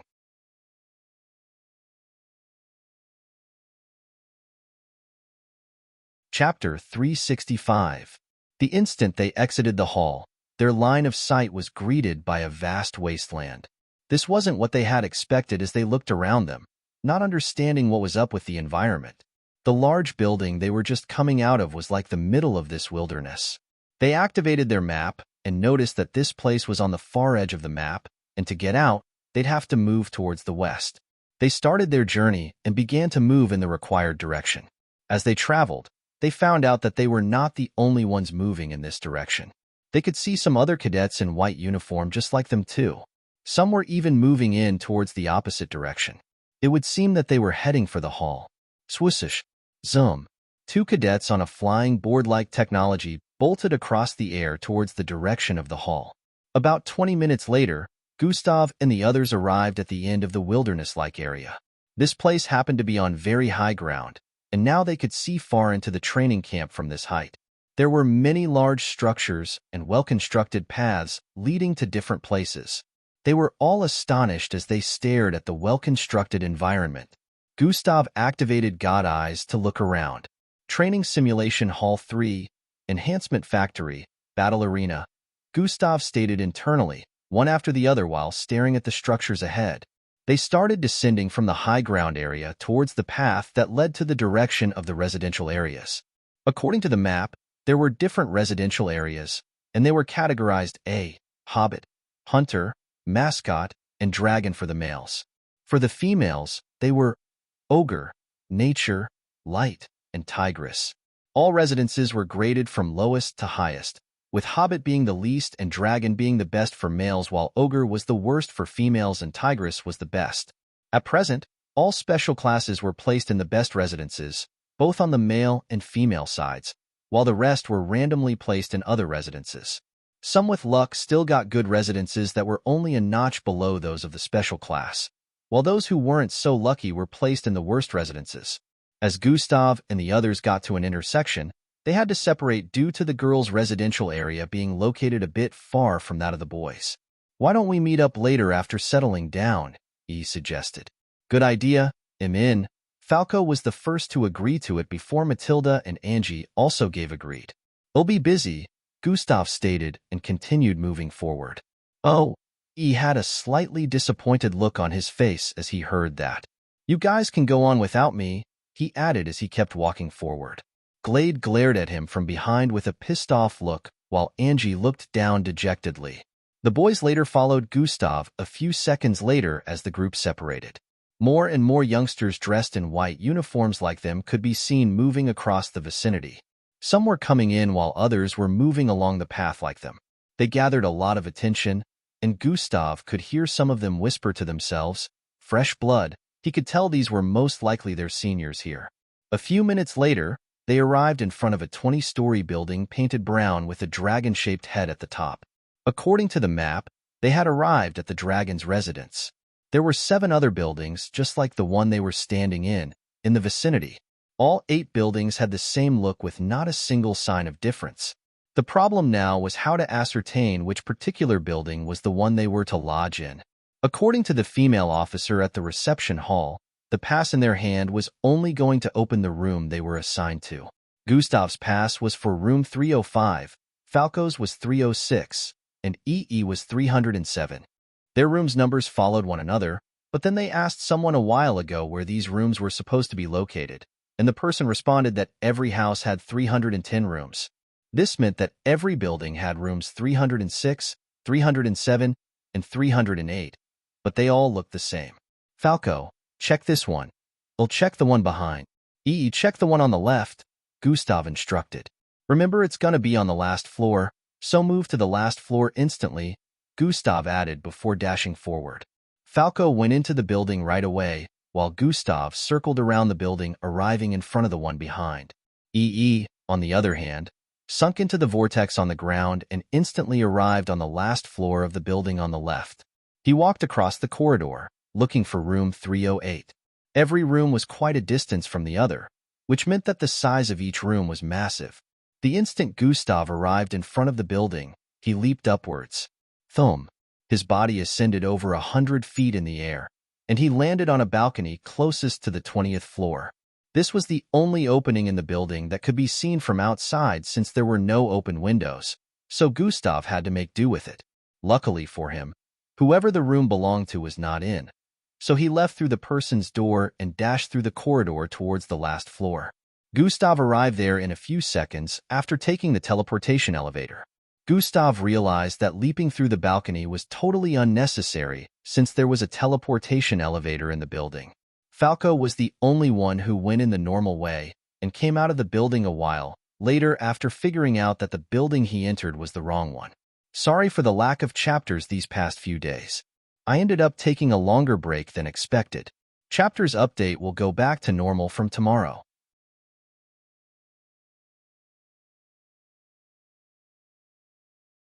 Chapter 366. A few minutes later, all three of them were walking towards the last building on the far right. They had checked all other buildings, but their passes were unable to open up their room numbers. This was the last one, so it was obviously this one. They arrived inside together and got teleported to the last floor a few moments later. "Oh, Gustav," someone voiced out from up ahead on the corridor as they appeared at the arrival point. "Did you also have to go through all the other buildings?" he asked with a wry smile. Gustav looked forward and saw a youngster with long silver-colored hair and a graceful, tall but slim, charming-looking figure. Gustav recognized this person from the initiation ceremony since he smiled and nodded at him after receiving his emblem. Gustav nodded slightly in response as they walked forward. "I see. I guess you also didn't figure out how to properly make use of the pass," the youngster added. What do you mean?" Gustav asked. "See." The youngster brought out his rectangular pass and held it out. "If you swipe on the surface, this happens," he voiced out as he swiped on the card. The card glowed up, and an arrow appeared on it that was pointing towards the door down the corridor. "The pass can direct you to your door if you do that. I also just figured it out after reading the guidelines," he said with a wry smile. Gustav, and Falco had looks of astonishment after seeing the action and did the same to their cards. This gesture would have made things easier for them, but they had no idea about it. "Oh, I see," Gustav muttered. "Thanks." Who are you?" Gustav asked as he realized he didn't know his name. "Eldris," the youngster voiced out and stretched out his hand to shake Gustav. Gustav was about to return the handshake when someone voiced out from behind. "Are you sure he's worthy of receiving a handshake from you, Eldris? He's not even a full-fledged special class just like his friends over there. Step, step, step, step." A youngster with light blonde hair and a slightly built stature appeared in their line of sight. "Do not speak like a child, Chad. They have even been recognized by a great commander, so who are you to look down on them?" Eldris voiced out as he turned around to stare at the person that had just arrived. Let's see how long that will last. According to the guidelines, the Year 1 ranking board will be displayed in 2 days. I guarantee that he won't be among the top 5, Chad stated before passing by their side and entering the elevator teleportation circle. True in. He disappeared a moment later. "Don't mind Chad. He's just reacting to your new personnel rank. Normally, everyone won't be happy with it, especially when some of them feel they're better than you," Eldris voiced out. "Nah, Gustav is never bothered by sore losers. I doubt he'd even be able to last one round with him," responded in Gustav's stead. "By the way, what is he talking about?" Falco asked. "What is the ranking board?" You three have to get to your rooms and read the guidelines first. You'll understand afterward, Eldris explained, telling them that it was already in their room. They bid Eldris farewell as he left the corridor to the elevator teleportation circle, and they headed to their room. Just like the past displayed, their rooms were right beside each other. The three went into their separate rooms to settle down. The instant Gustav walked into his room, he felt his body and his muscles relax instantly due to the atmosphere. There was a certain kind of energy circulating within the room that caused this effect. Gustav could already tell that the speed of channeling his bloodline for growth would be faster within the room. He looked around. The entire place was looking quite luxurious. It was more like an apartment instead of a room. There was a large room, a separate small-sized personal training room, a kitchen filled with all kinds of cooking materials, a nice and conducive bathroom, a dining area, and a living room. Gustav had expected the living conditions to be worse than this, but to his surprise, it wasn't. He moved towards the right side of the living room, where a 5-foot-tall humanoid-looking robot could be seen. Gustav observed it and tapped a button around its elbow. Harlow 113 is online. Scanning environment. Master found. Information on Master. Gustav Crimson. What are your orders, sir? Oh, a multipurpose robot with AI inbuilt? Nice. Gustav muttered before instructing the bot to get the place cleaned. There was a box placed on the dining table, and Gustav already noticed it the moment he got in, but decided to place his luggage and arrange them in the right places before opening the box. Within the box were a rectangular-shaped device and a black cube, which was a key. Gustav activated the device after taking his seat. Truinin. A small holographic projection appeared above it in which text could be seen. Downloading camp guidelines, rules, and regulations. A smooth robotic voice was heard. Host brainwaves are being manipulated by external forces. Mental fortitude needed for blocking brain manipulation. 50. Host has acquired enough mental fortitude to hinder brain manipulation. Brain manipulation has been successfully hindered. What the? Gustav nearly face-bombed as he saw the system notification. The system just prevented easy access of information for him. The information on the camp guidelines, rules, and regulations was supposed to be downloaded straight to his brain, but due to high mental fortitude, this was prevented. Gustav felt having high mental fortitude was both a curse and a blessing due to situations like this. Looks like I have to read it all then, Gustav sighed as he muttered. He started checking the amount of information and noticed that there were over 700 pages. This is gonna take a while, Gustav said internally as he settled down to start reading. 2 hours later, Gustav had finished digesting 500 pages of information, and now a lot of things were clear to him. This is actually going to be more fun than I thought. A smirk appeared on Gustav's face as he recalled some of the information. Looks like I can truly use this means to finally get rid of that brat. You're tuning in to the Warrior Lore YouTube channel. Don't forget to subscribe and join us on this journey to catch the most captivating stories.